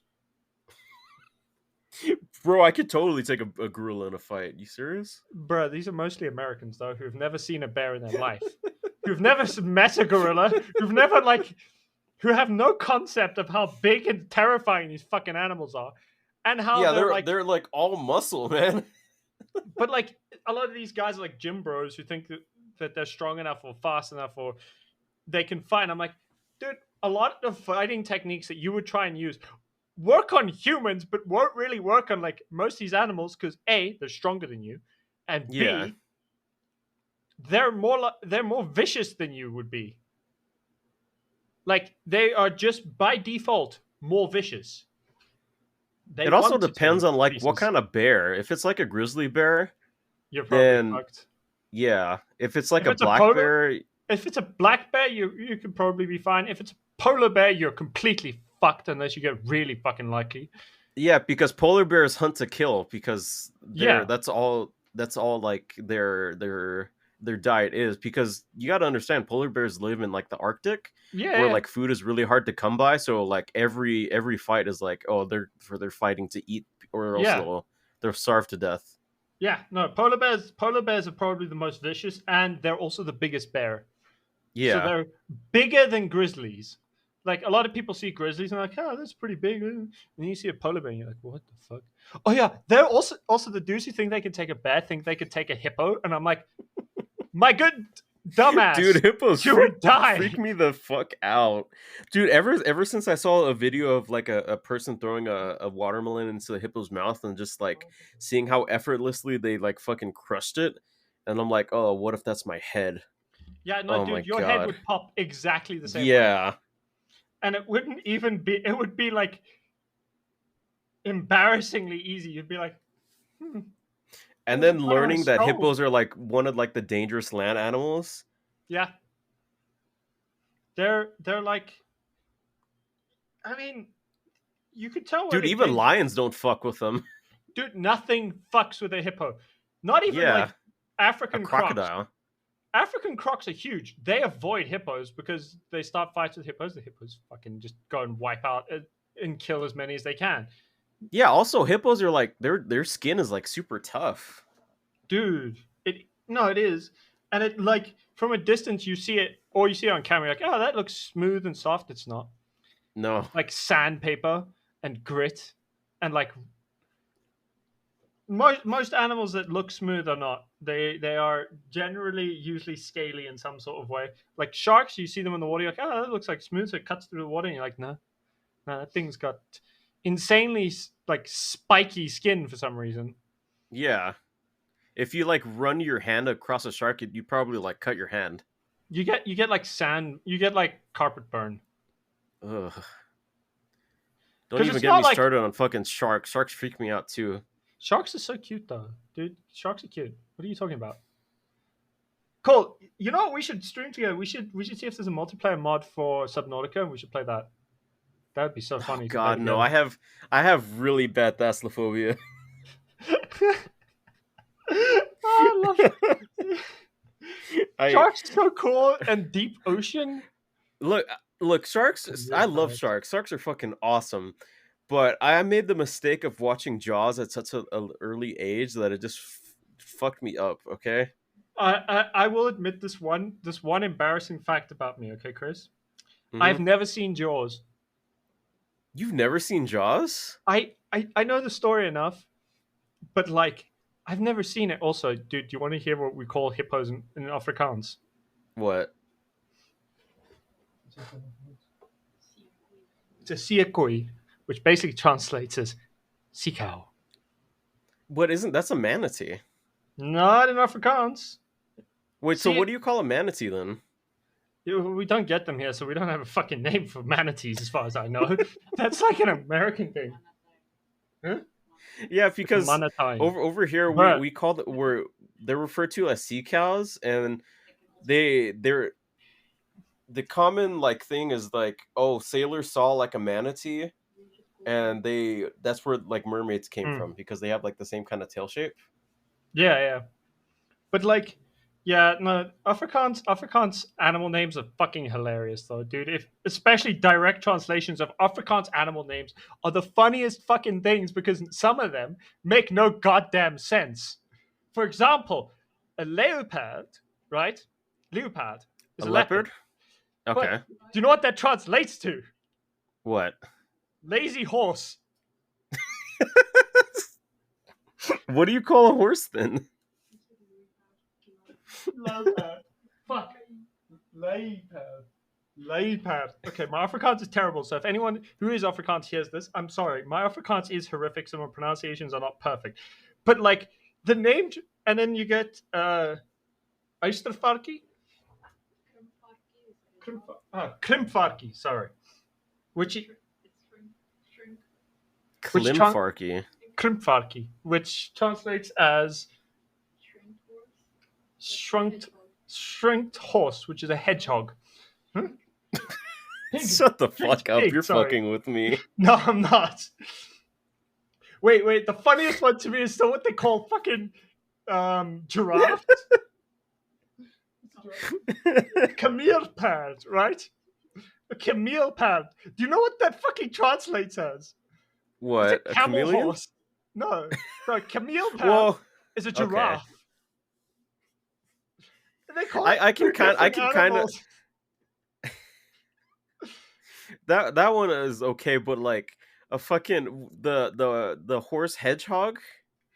Okay, no. It's not horse, it's a pig. But yes.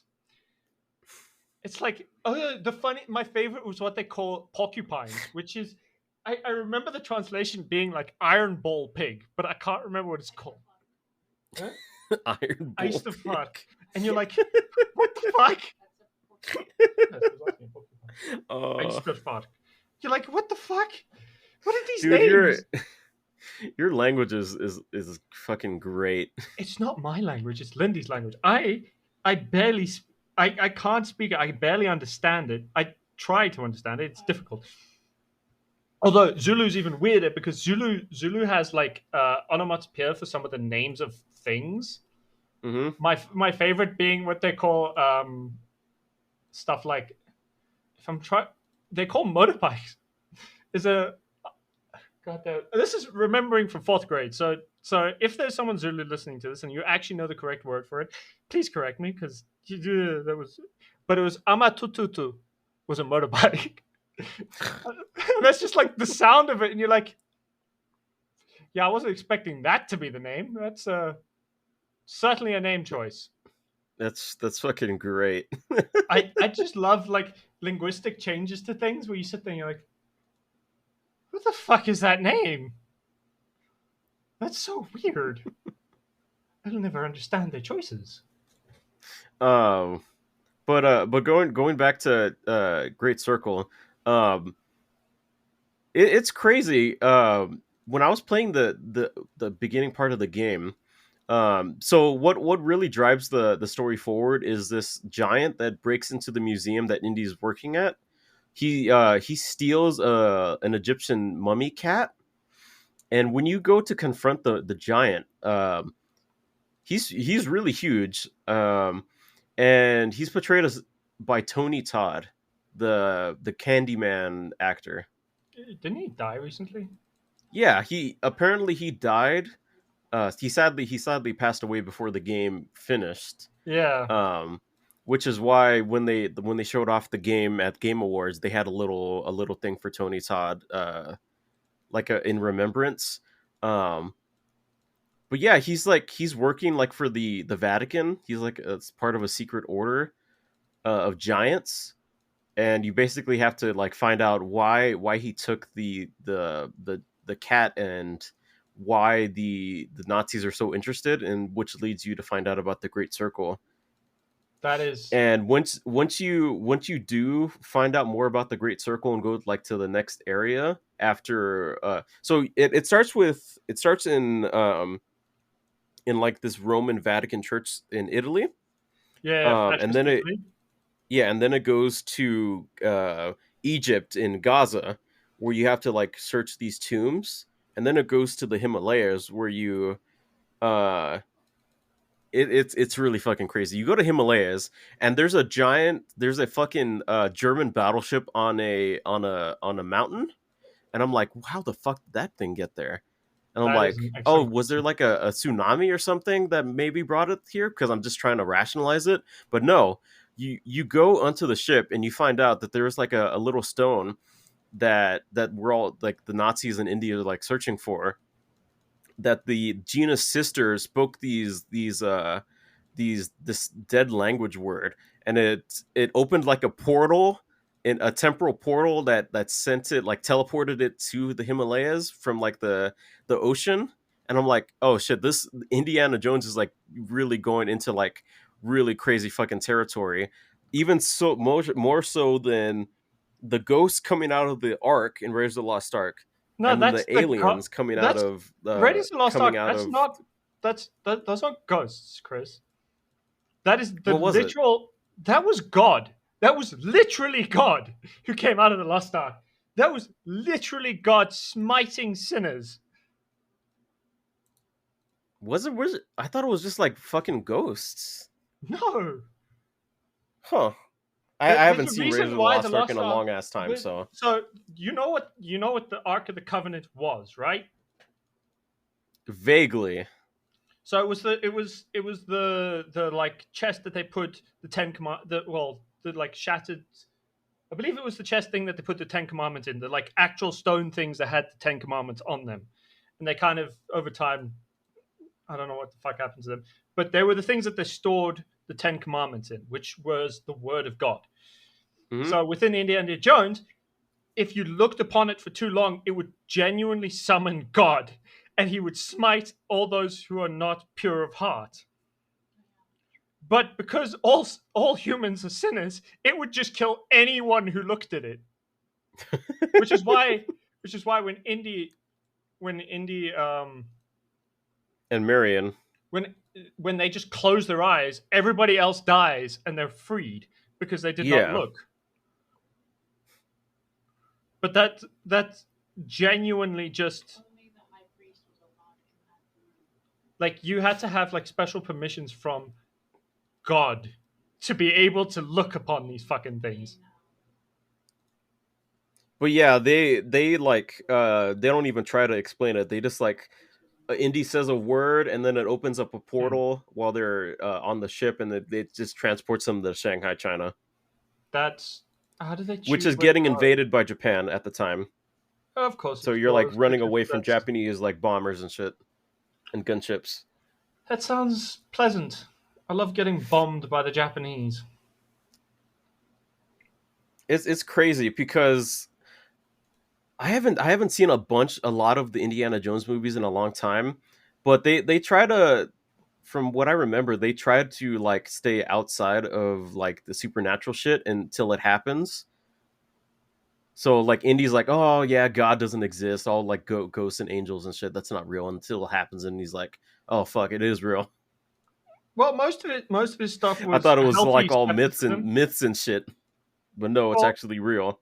I mean, the thing I liked is he always had skepticism towards it. He didn't instantly believe it, but he was like, he wasn't closed minded to being like, it definitely doesn't happen. He was like, Yeah, it could happen, but I'm not gonna say it's real until I see it, and then something supernatural happening, you'd be like, fuck, not again.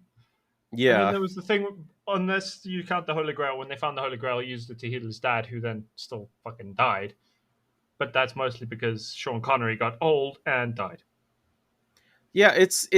I'm still not sure where it takes place in the timeline of the movies, because in the beginning it shows like a dream of him having of what takes place in the Raiders of the Lost Ark, and then it mentions the Vatican has had eyes on him and his dad for a while.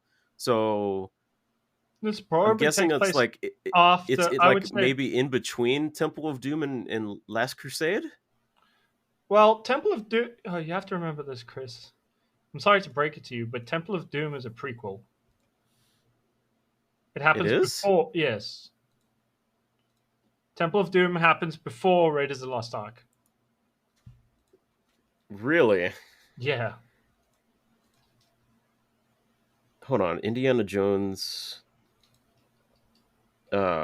timeline. that's going to start with young Timeline of Indy. films. Uh, Indiana Jones and the Dial of Destiny time travel. Yeah, Last Crusade prologue. Uh, yes, Last Crusade prologue. Then it'll be Temple of Doom. Temple of Doom is 30. Oh, okay. Oh, okay. So Temple of Doom happens before Raiders. Yeah, Okay. Oh, okay. So great. Okay, I'm looking at the timeline. It shows that Great Circle happens after Raiders of the Lost Ark, but before Last Crusade. yeah. So it's Okay. between those two, which also Huh. That's explains why the Vatican would be keeping an eye on them because his father was looking into the Holy Grail and trying to learn it. And when you see them in Last Crusade, his father's gone missing, and he went missing in the Vatican. okay. Okay.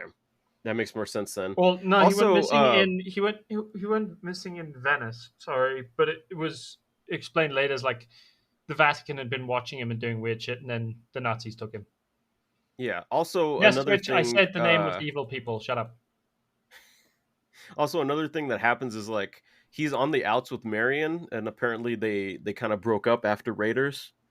And Yeah, they started a yeah, lot of fights because they were stupid.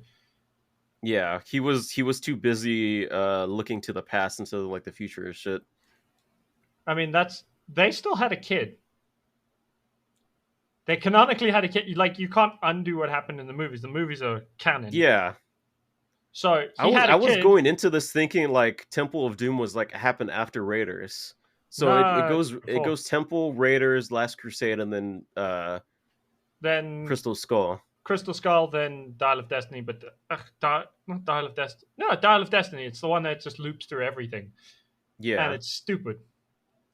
Dude, I Well, still find it so weird that they didn't get Shia LaBeouf back for Dial of Destiny and they just killed off his character no, off it's screen. because They just had nobody him go off liked to the him. They war, killed him because a lot of people complained about him. which sucks because he was really good in Crystal Skull. Oh no, he was fantastic. I actually liked him. I liked Yeah. him in Crystal Skull. He was cool. He was a good character. People just like to complain about everything because yes, complain at all times. That seems to be the motto of like 90% of fucking online fandoms is just complain that things aren't exactly how they remembered them, even though the tone of um what's it called? Fucking goddamn, I can't Tone of remember. the movie? Yeah, the tone of the movie is basically identical to all the other movies, right? Yeah. So it just feels like an extension of that, and you're like, oh, cool, it's an extension. It's going on. It's fun to like just have this little extension on the story, have it keep going, and then they're like, you know what? Yeah. Maybe instead we'll just fuck with the timelines and make it all kind of more shit. And you sit there like, uh, but I feel why? like the Dial of Destiny is doing its job right. That it makes me want to watch the Indiana Jones movies again. They're good movies. I still enjoy watching Yeah, them. and And I playing the kind of want to watch game, Dial of Destiny now. I still the haven't seen it, so first time, I guess. If I get to May judge it. playing yeah, playing the game, it makes me realize like Harrison Ford doesn't have a lot of time left, and I know that he really likes Indiana Jones more so than Han Solo, which Yeah. is why he like really pushed for Han Solo to get killed in Force Awakens. I don't know why he And which hates is why Han so he much, but it's so funny to me that he hates yeah, Han. And a lot which of is people why are he like, came back for Dial of Destiny. he was eager, he was excited for that movie, even though it was mid. And it makes me realize like they should make another Indiana Jones game because this one did it so well from what I played so far. I mean, you'll have to wait to see what the overall reception to the game is, and if it Yeah. makes enough money, and if it everything's a money game these days. We're Yeah, losing no. the artistic stuff, and it's just becoming about money. It's always been about money, but it's still very depressing to be old enough to be like, yeah, it's always been just about the money and never about the art. Yeah. And you'd think with AI it would become more about the art and less about the money, and it becomes more about the money, and making the art less art. If that sentence made any fucking Yeah. sense. But what's really what really looks good in the art department, AC? Hmm? Marvel Rivals. I've been enjoying that. I mean, we've been jamming that together off stream. Yeah, yeah. It's quite fun. Marvel Design is Rivals pretty good. Marvel Rivals just came out and everyone's been loving it so far. From what I can tell. Internet's really loving it. Uh I'm not lying to you when I say like I've enjoyed playing this game more than Overwatch. Yeah, but Overwatch is overrated and was always kind of bad. And it makes me kind of feel bad because I spent money on Overwatch and I'm like, oh god, if Why did I you like spend money on Overwatch? if I like completely stop playing Overwatch in favor of Marvel Rivals, then all the money that I spent on it just like is basically goes down the shitter. But Marvel Rivals is just so fucking fun. Do you know how much money I spent on Overwatch? What? Nothing. No, I've never spent a cent on Overwatch. Why I've never played you. I never seen you play Overwatch before. I played it when the first one first came out. I played it a bit, Hmm. got bored, and then never played it again or thought about it again. Yeah. It Also, just there's the whole thing with like the Overwatch team like promising PVE stuff with Overwatch 2 and then completely lying and falling back on that promise recently. bro, And then they've been people just yo-yoing being on it like for. bored and disappointed with Overwatch 2. But like Marvel Rivals comes out and it's such a breath of fresh air, a new game that plays better, is like more enjoyable characters since Marvel is like all the rage right now. Yeah, yeah.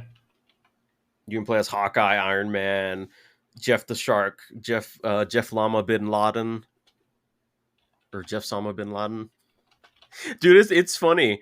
You probably don't know what I'm talking about when I say it like that, but the reception of Jeff has been like a complete 180. Everyone like seems to hate him now because he's so annoying to fight against.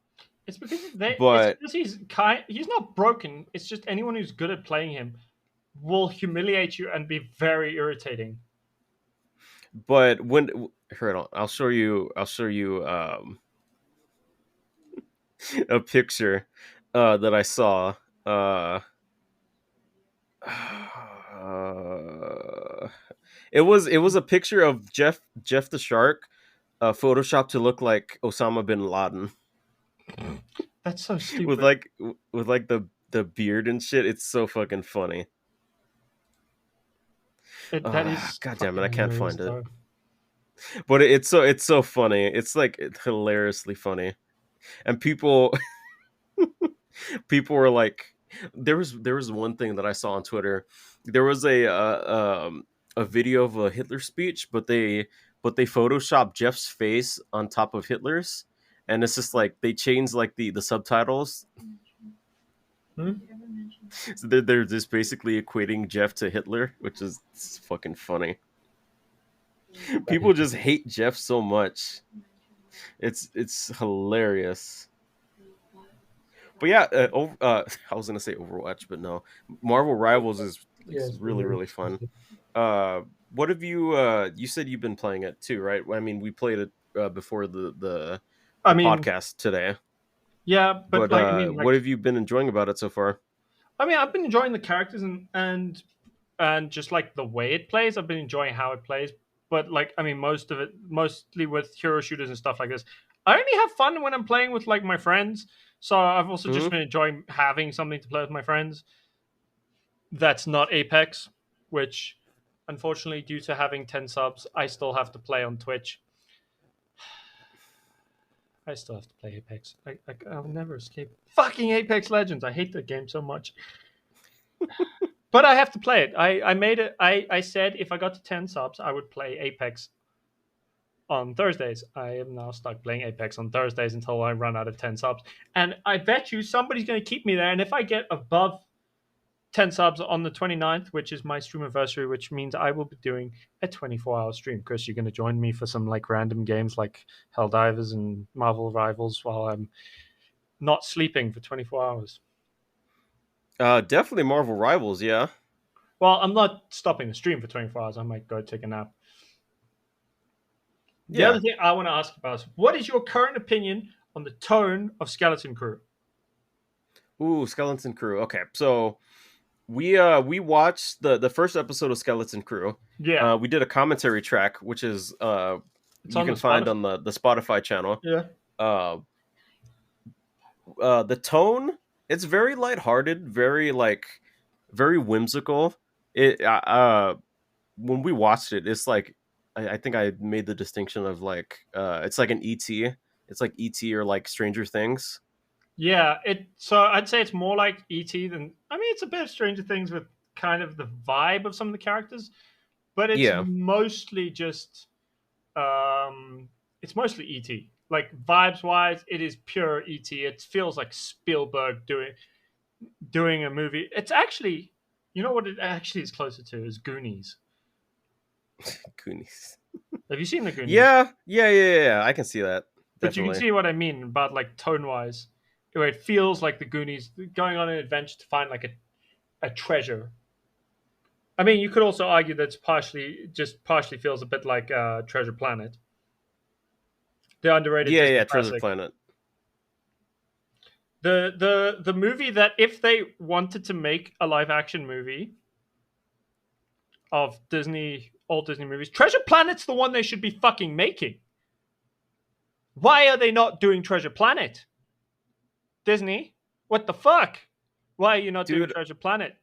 I saw Treasure Planet when I was a little kid, and that movie looks so fucking cool. Yeah, it also made Just it like a lot of people furries. yeah, the opening of like the guy on the The like was it like a hoverboard thing. It was hoverboard like a or like jet board. a It was like a hoverboard that's jet like a surfboard. boat? No, it was a surfboard because it was like a windsurfer where he could put up a wind like a solar sail, Yeah. but it was a board. It wasn't like a boat or something. Yeah, that I watched that movie a lot of times. It was such a good movie, and it really sucked that apparently it didn't do that well when it came out, which Yeah. like was like, oh, let's not make that movie again or like a sequel, How which really how sucked. yeah. How big are you in the Dragon Ball fandom? Like how did you grow up watching it? Yeah, I grew up watching Dragon Ball Z, Did you watch on Dragon like Ball like the Toonami and original? stuff. Did you watch the original? Did you watch Uh, Dragon Ball? I don't think I no, I didn't watch the original Dragon Ball, just like You Dragon Ball Z and stuff. you've you've never seen Dragon Ball? I've seen like a couple episodes, Oh, that's but I haven't like seen all of it. okay. So you did hear about Dragon Ball Daima, right? Yeah, I've been watching it on and off. Daima is incredibly good. I've been watching the shit out of that. I like that they're going more into like the lore of like the demons, the demon worlds and stuff. Basically saying like all the like the pointy ear people were like demons, like Namekians are demons, and like the Grand Kai is like a demon. I think that's pretty interesting. Really recontextualizes a lot of like the lore shit. It's not quite a demon. So Supreme Kai or Shin isn't Yeah. he's a Glind. That's his like species. So they're all born from trees. It hasn't like changed their law because their law stayed the same. There is a bit of a weird thing with Super and Daima where he unfused, and in Super, when you first see Super, they're still fused, and I'm like, Oh yeah, hmm. And Lindy dude. pointed it In the out to me, and I argued with her for like half an hour, and then she's like, "Come, let's go watch the episode." So we went to watch the episode of Super, and I was like, "God damn it! What the fuck? Why are they still fused?" Because I remember them being unfused at that point. So they get unfused twice. it was really funny because in the first episode of Daimo, they ask him like, how did you guys unfuse? And they're like, oh, Majin Buu ate us, and like something with Majin Buu's like digestive juices like caused us to unfuse. Oh no, no, they said he just used like a type of magic to unfuse them. Like he asked what he they asked him what he did, and he was just like, I did this, and they're like, okay, Oh, okay. and he did it and unfused them, and you're like, what? I Could was have done really this the caught whole off time. guard. Apparently, it takes place before Super, Yeah, it takes and place I'm a like, year oh, after. It takes a year after they killed Boo. okay, yeah, So that's part of why Gohan's just nowhere to be seen. He just doesn't exist. There is no Gohan. yeah. So I like that they're just like making an excuse to have to do like GT, but like not GT. Because it's like Vegeta unfused. yeah, but like it's. I mean, Vegeta unfused as well with the thing. Yeah, But I kind of like the idea of it being. I dig the idea of Vegeta and Goku actually doing or being in a different dimension where things are slightly different. And I like seeing Vegeta's kind of his evolution into the Super Vegeta, who's kind of an actual loving father and not a weird dickhead. yeah. I haven't gotten to the part where Vegeta goes to the demon world. The one that I just got off, the last episode that I remember seeing was them their ship crashing and them getting stopped by the people there, and then Goku going to challenge the first Dragon Ball guard. You saw him fighting the first of the Guardians. That fight was Yeah, so good. The animation was so good. The whole vibe was so cool. yeah. I haven't seen the fight yet. Just like at the end, like where he challenges him, and then it just like, uh, see you next time on Dragon Ball Daima. Yeah, that Wait, have I they haven't got it seen. in? Have they dubbed it already? Is it getting like co-dubbed? I think it's getting dubbed right now, but I haven't been waiting for the dub. I've just been listening to the sub. Bendy. So episode 10 is now out of Dragon Ball Daima. An episode I quite badly want to see, but we'll have to see if I can. Well, I'll have On to find time another to watch note, it. It looks really good. I'm gonna have quite to excited stop for the it. recording real quick because it's Oh no! about yeah, Oh, it's the 2 hours. like We're what. almost. We've been But yeah, talking for for people 2 hours. listening, it's just gonna be a little cut, and then we'll be back. Oh, don't worry. We'll be like, oh, we're Yeah, gone. Were we really gone now? yeah. We'll see you guys in a bit. The people who will See be ya. confused is anyone listening to this live. Ryder, what the fuck is going on with me? What am I doing with my life? What's going on is that we're back, AC. What's actually going on is I'm having an existential crisis brought on by the fact that I've watched way too many series of Kamen Rider. And I've watched Kamen Rider double. That's like 12 series. I've watched 12 series fully all the way through.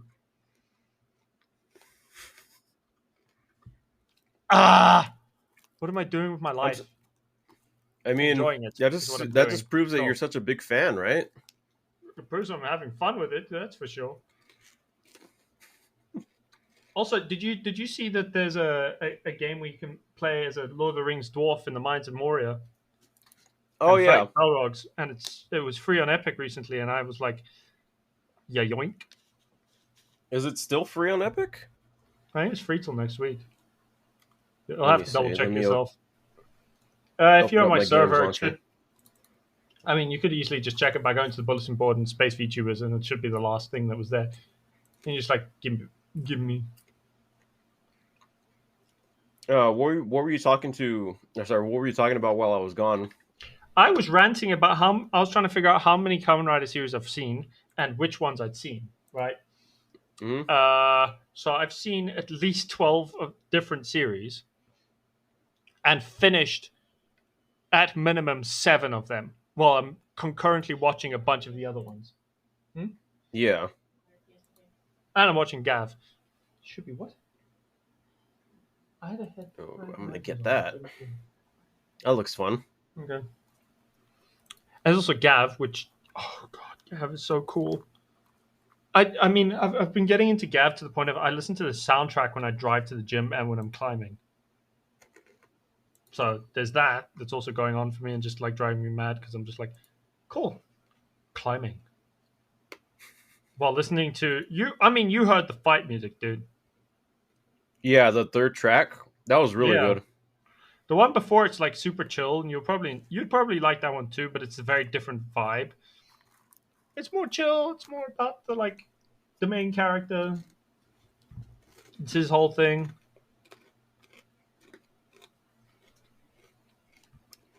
So we were talking about. Oh, yeah, Indiana Jones. Sorry, I'm Yeah, eating. I'm having like a little snack, like some popcorn, because I haven't eaten this all today so far. Um, yeah. Lindy found the but Gav soundtrack, and I'm completely obsessed. Can't help it.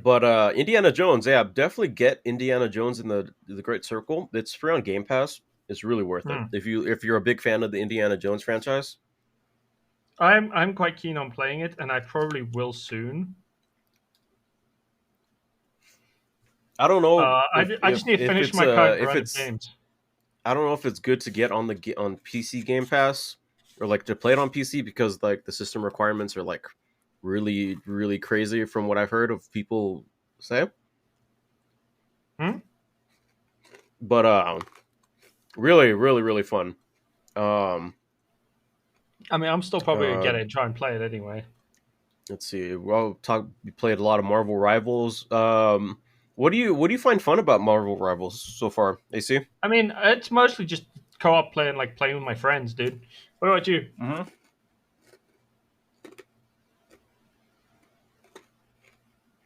It's mostly just that friend aspect. I don't really get that many games I can play with my friends. Yeah, that's true. It's always fun to play with people instead of by yourself. Yeah, I mean, I can't play games like that on my own. I get bored after like 30 seconds of trying. I'm like, I'm bored, and then I just don't play it. Just part of Yeah. why I never got Overwatch because I used to play Overwatch with my friend, and I mean, we'd play different style where we'd play like die and like swap as we're playing because we only had the one PC, but it was still fun to play. Mm-hmm. And we enjoyed just like jamming together. Ooh, we got raided by a devout glitch. Welcome, raiders. Welcome, welcome, welcome. Hold on. Let me Chris on we're the on other Chris on PC. the other hand is like, what? Popcorn, nom nom nom nom nom nom. All I got is cold Thank coffee and a you, rusk. thank you, Glitch. Also, people who are listening on the audio portion of the podcast, if you guys don't know, we do stream this live on my Twitch channel, twitch.tv/ChrisLewisTV.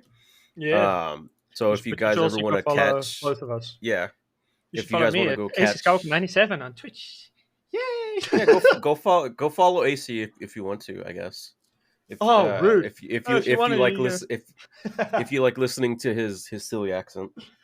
my silly accent said the man who can't say the letter T in water and calls it water. Water. Yeah, no, now you sound like you're from London. What are you talking about? You genuinely sound like you're speaking the Queen's English for some reason. Dude, you want to talk about who sounds Water. English? You're the one who sounds more English than me. Come on, really. Sounds more If English than you, good sir. yeah, I do not sound English. Thank you very much.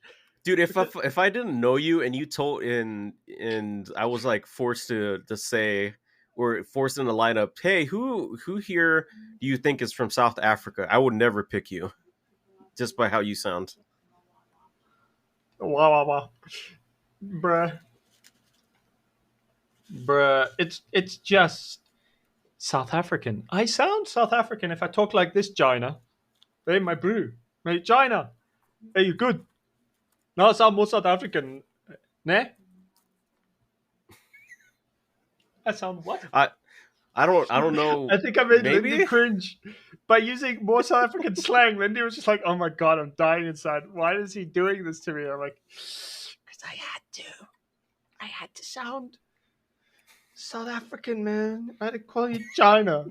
Hey, my China, keep my that up, blue." and she might power slam you into the ground. Uh, she'd have to get past my long ass arms first. My orangutan arms. Orangutan arms. Oh god. Oh shit. Oh, that's great. But yeah, we're talking about Marvel Rivals. Yeah, and When it came out, I was really surprised how stable the launch was yeah, I've heard because it's. yeah, I played Overwatch 2 on launch, and that was basically, oh, just sit in queue and wait for everyone else to get in before you did. And I just downloaded the unpacking patch thing, and I was in like just like that, just instantly. I I didn't mean, have to wait or anything. I was in playing. from what I can tell, a lot of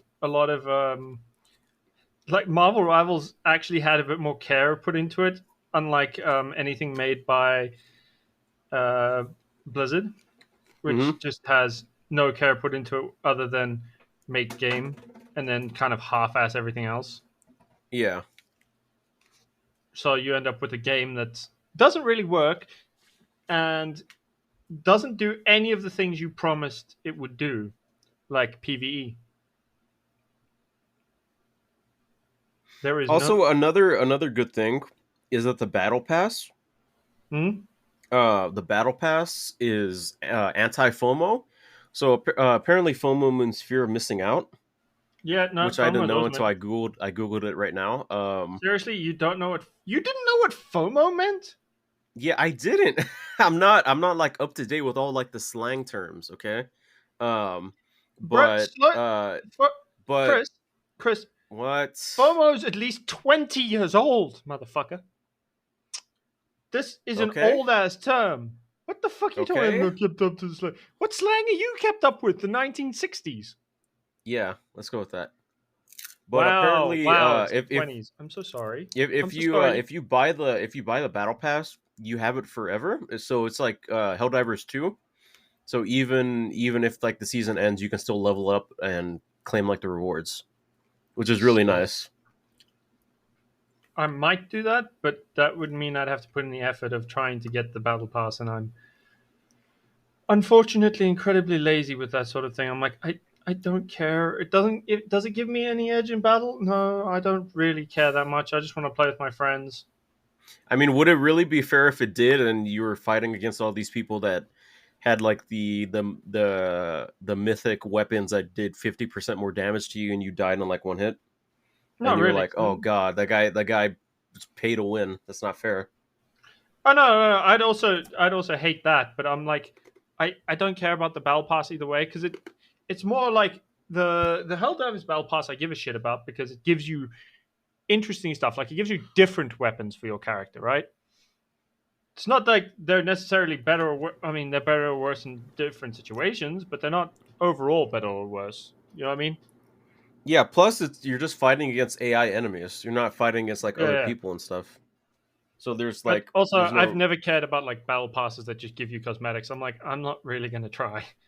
I didn't give a yeah. shit with the when I played Halo Infinite, and I kind of put F in battle pass, but not really. I just played it because I was having fun, and I was like, I'm here for a fun time, not really a long time, and then I just stopped playing Yeah. it because it was weird and buggy and kind of a weird drain. Oh, did you? Speaking of battle passes, did you see the Mantis skin in the Marvel Rivals battle pass? It's basically just a Kamen Rider skin. I did, and I want it, but I don't want it enough to try.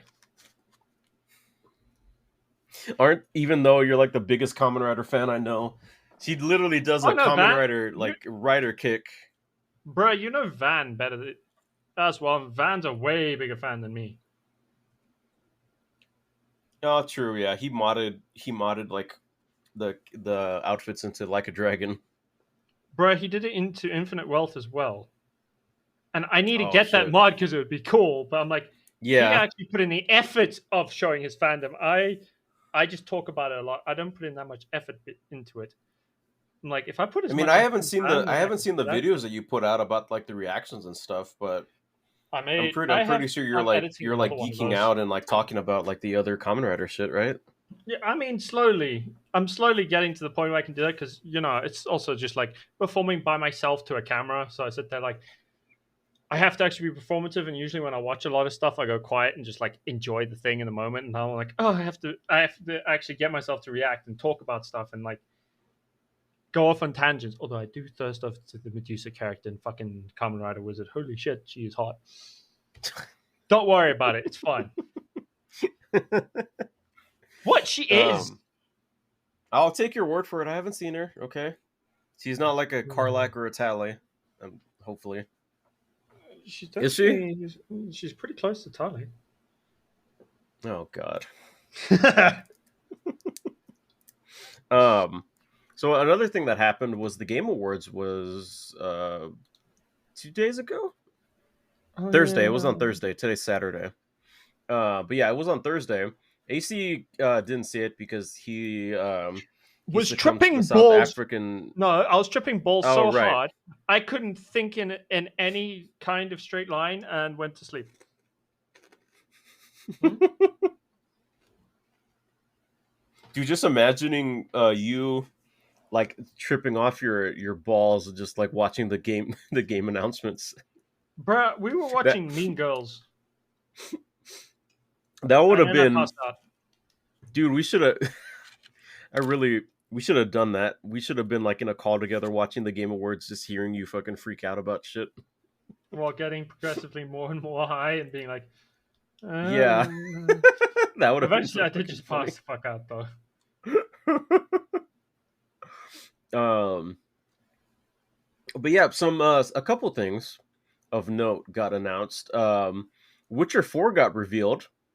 The cinematic, it was just a cinematic trailer.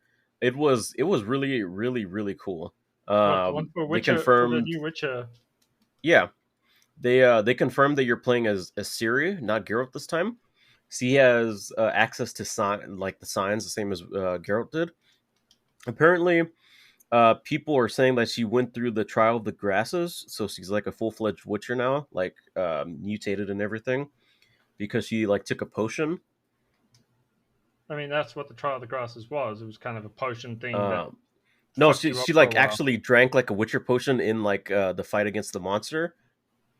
I wonder if that. And I'm I not don't. like well versed. I only well versed on the Witcher lore. I only played like the third game. That's like the only thing I played.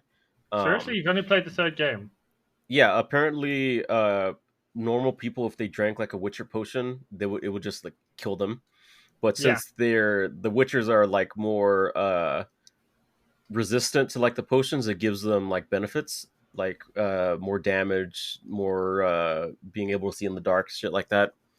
Um, which is cool.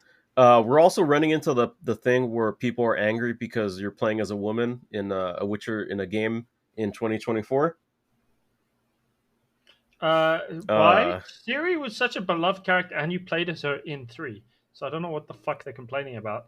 She was already an established playable character. What the fuck's wrong with these people? dude, your guess is as good as mine. At this point, they're just fucking being angry to get more views on YouTube because YouTube Uh, prioritizes angry Rage bait? content more than Anything actual else? like, yeah. Although, Like I'm sure if you made a video like right now, if you edited and like script a video about you hating on like Witcher 4, like, oh, I was going woke, you're playing as a female character, look, she got a chin, she's like more DEI, BlackRock, all this shit, it would get like a lot of views, like uh, a lot of views. the problem is I wouldn't be able to take myself seriously. I'd get like 2 sentences in, start laughing my ass off and be like, that was the stupidest thing I've ever seen in my life. Holy shit. Why do I care Yeah. about this? I don't. I genuinely don't care. I'm like, as long as the gameplay is fun, I don't give a shit what I look like. And Lara Croft has existed for like 20 something years, and you dickheads were fucking ogling her triangles for decades. What the fuck?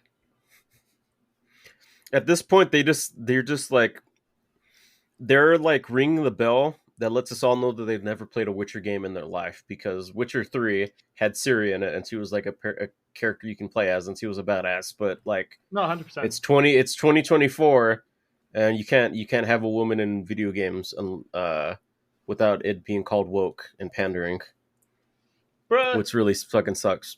I don't know what they actually want from a game that's not work and pandering. Like, I bet you if you ask them, they could not tell you what they actually want from a game that wouldn't be like woke or pandering or any of this other shit. And you're like, They bruh, probably say something like Commando with Arnold Schwarzenegger. yeah, but even Commando had black characters. I don't know what the fuck you're talking about. Also, Arnold Schwarzenegger would be really fucking pissed off if people were racist. The dude's actually kind of awesome. Yeah, I know. Yeah, except for the fact that my country has done one embarrassing thing with regards to Arnold. You should actually look up this clip. Just look up South Africa Arnold Classic. There's a clip of some random dickhead South African trying to drop kick him in the back.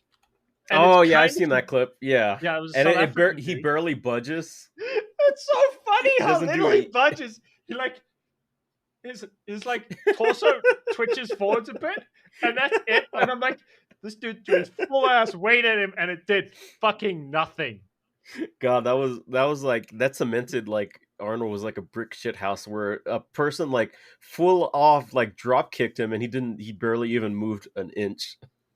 Bruh, but all the South Africans around were like, "Oh God, that's so fucking embarrassing that happened here," because we like having like celebrities and stuff come to South Africa, right? Yeah, But it's insanely embarrassing when they get like randomly attacked. We were like, "Why? Could you just not do that?" it's It really would dumb. make it would make our lives a lot nicer if you just didn't do that. But they Another did. thing, another thing that got announced was an Elden Ring Night Rain, which is a standalone co-op spin-off. Yeah, I don't know how I feel about this one. This one, So, I've watched. So I did look into it, mhm. but I watched the trailer for it because I heard about it and I watched the trailer. I was like, oh, okay, this looks odd for a FromSoft game. Then I watched a bunch of videos, and the one that like stuck with me was a Danny Mossa video, where he was like, putting out a game like this makes me nervous because it kind of works against the idea of the FromSoft games, right? I will be right back. There's someone knocking at the front door. 1 second. Oh no, his front door's being assaulted. Chat. Just go ahead and keep talking. I'll be back. Chris is about to get swatted, guys. Come on. We're about to watch Chris get swatted. Oh no. Yeah, I have no idea where Chris lives. I can't be the one doing this. Still, I don't know where Chris has run off to, but as far as it goes with like just weird shit happening, I'm out of words to say. I've run out of words to say. But yeah, Lindy, having no one be that dumb when Aki and Joey visited was so nice.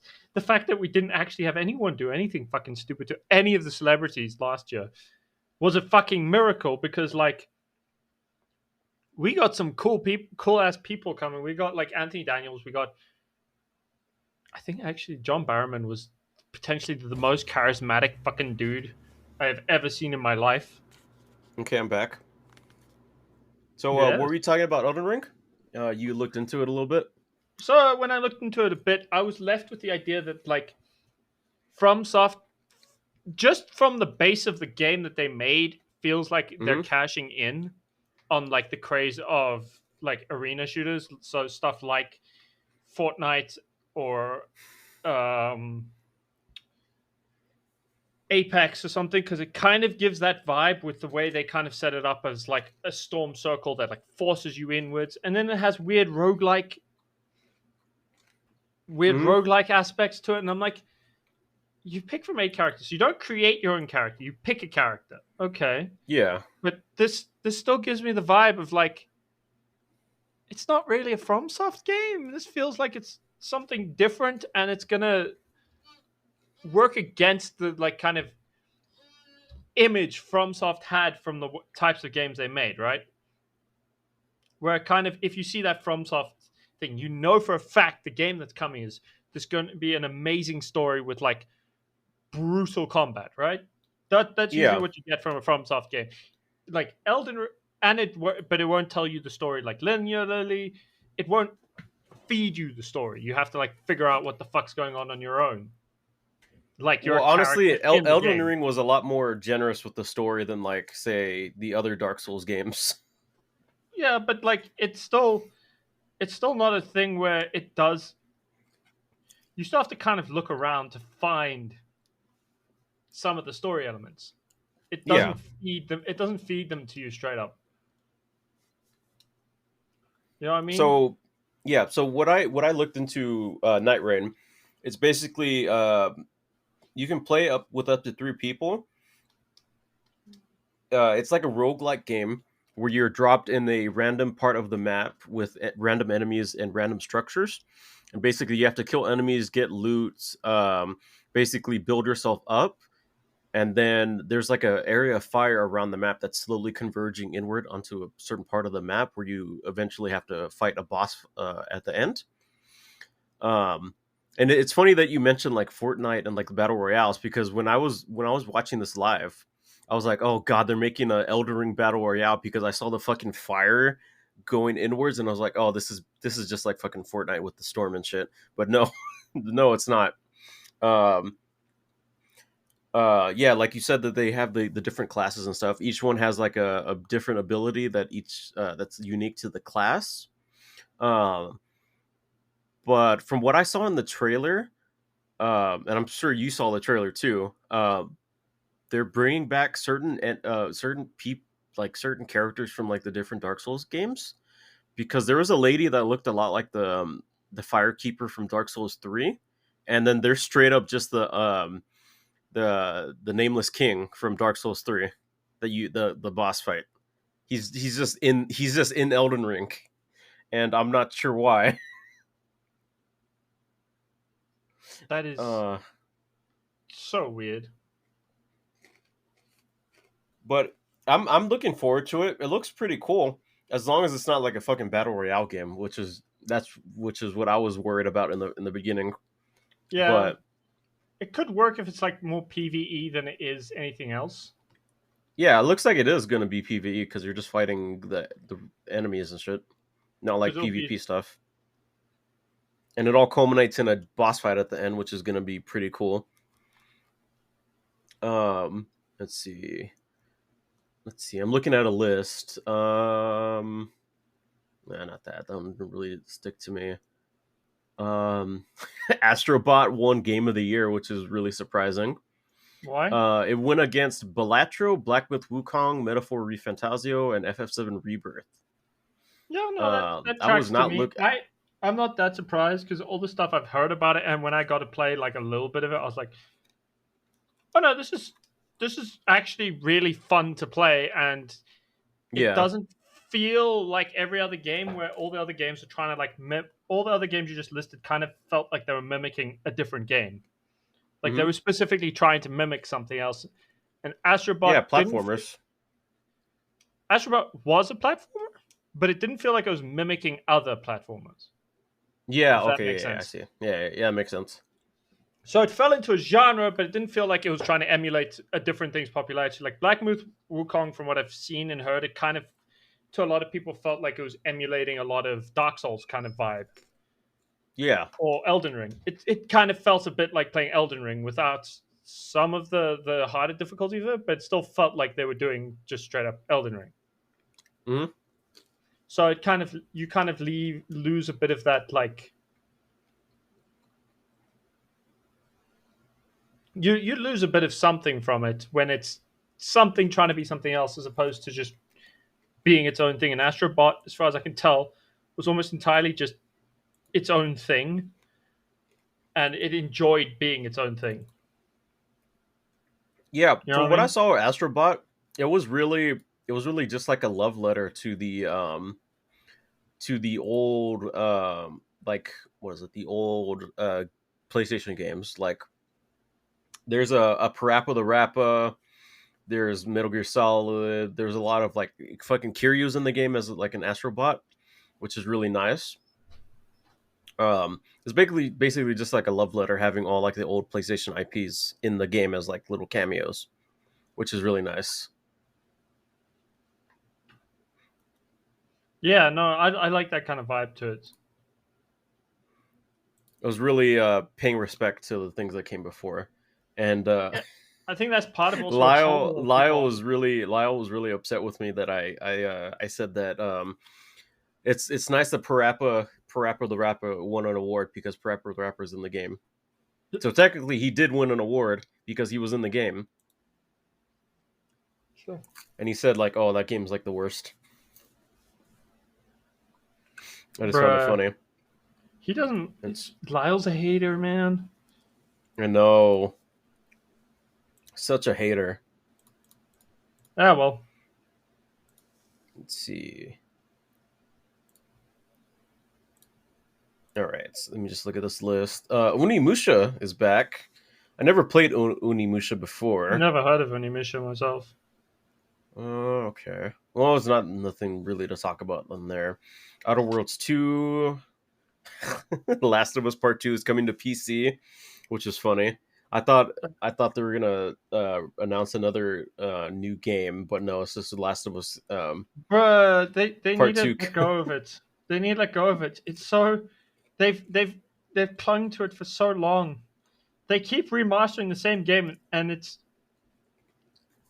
at this point I never want to play it because I'm like, I don't want to give any time to that kind of game where it's just getting milked for all it's worth and not like anything really creative is coming from it. Yeah. Another thing that happened, which I was really caught off guard, is Tekken 8 got their last year one DLC character in the form of Clive Brosfield from Final Fantasy. I've heard he's Uh, gonna be yeah, cool. Final Fantasy 16. I played Final Fantasy 16. It's on my channel and in the collections.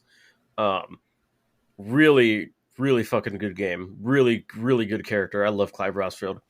Um, that was the game that introduced me to Ben Starr, who is the voice actor, and Ben Starr is just fucking awesome.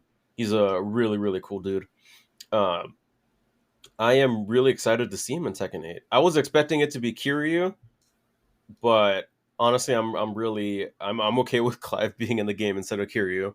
A lot of Final Fantasy, my friends who are like Final Fantasy fans are not happy with it being Clive. They wanted Tifa instead. Yeah, I've seen people A ask for lot of Tifa too. fans wanted Tifa. I've heard like a lot of fans be like, "Why are you giving us Clive, who was not nearly as popular as Tifa?" But still, Still an the interesting choice last to was it Tifa. Tekken 7 had Noctis in it, right? Yeah, So no, it did have Noctis. I've played Noctis, and he's fine. I mean, it just makes sense to me that if a Final Fantasy game came out and they liked it enough, then to have the main character in it. That's true, I mean, if but like Tifa did come out for Tekken 8, I would be happy too. But I think I'd be more happier if Cloud got in instead of Tifa. Cloud wouldn't fit. Thing is, Cloud would fit into say if they added him to like Soul Calibur, Cloud would fit in. But the reason a lot of fans want Tifa, from what I can tell, is because her fighting style is a lot more like uh fist. So Melee focused. it's like hand to hand melee focused, Yeah, and that just fits with Tekken well. That's why people don't want Cloud; they want Tifa. but She like isn't fits. Noctis like more of a melee character? Yeah, he's got a weird teleporting ability, and he does fight like he does in the games, but like I said, people wanted Tifa because she matches the vibe better. It Hmm. doesn't necessarily mean that's what they'll give you, but that's more what like the players want because they like things if they match the vibe. Yeah. Let's see. Borderlands 4 showed off its gameplay. Oh, I I didn't. was not. Did they? Yeah, they showed off its gameplay and look at the playable characters. No non-human characters, just all like regular ass people, which kind of sucked. Wait, they didn't have Um, weird characters like fucking Flak or Zero. Zero or Krieg, no, just regular ass people.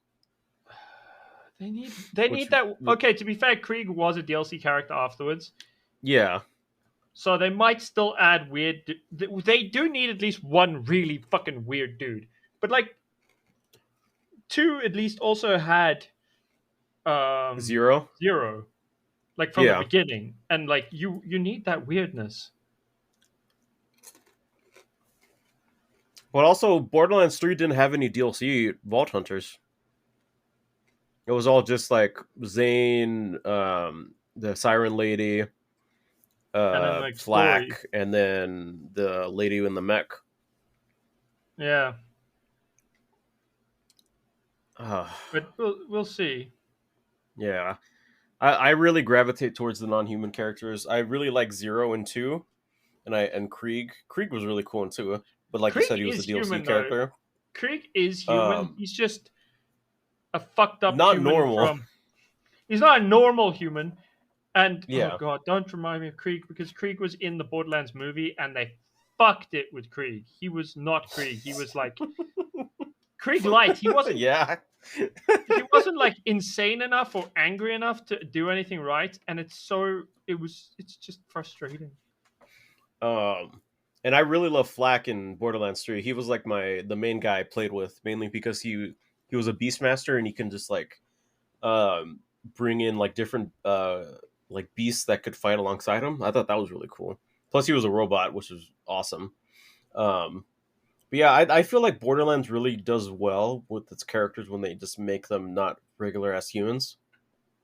I mean, the sirens work because they're technically not normal humans. Yeah, Um, but like they need that like element of weird. They always yeah, need that element of weird. But they're going back to the like recipe they had for one, which all had only humans, but like at least they were weird humans. Like Mordecai had his weird thing with his bird. Then yeah. there was Brick, who I'm not entirely convinced was actually human.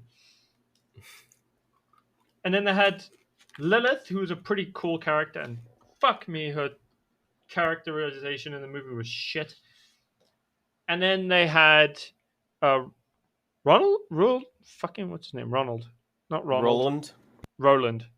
See, I was close, but I was thinking of a McDonald's mascot instead of a Borderlands character. Um, but yeah, no, Roland was kind of normal, but he was cool as like a balancing act to the three weird characters. So he acted as like a straight man to all the utterly bizarre characters around him.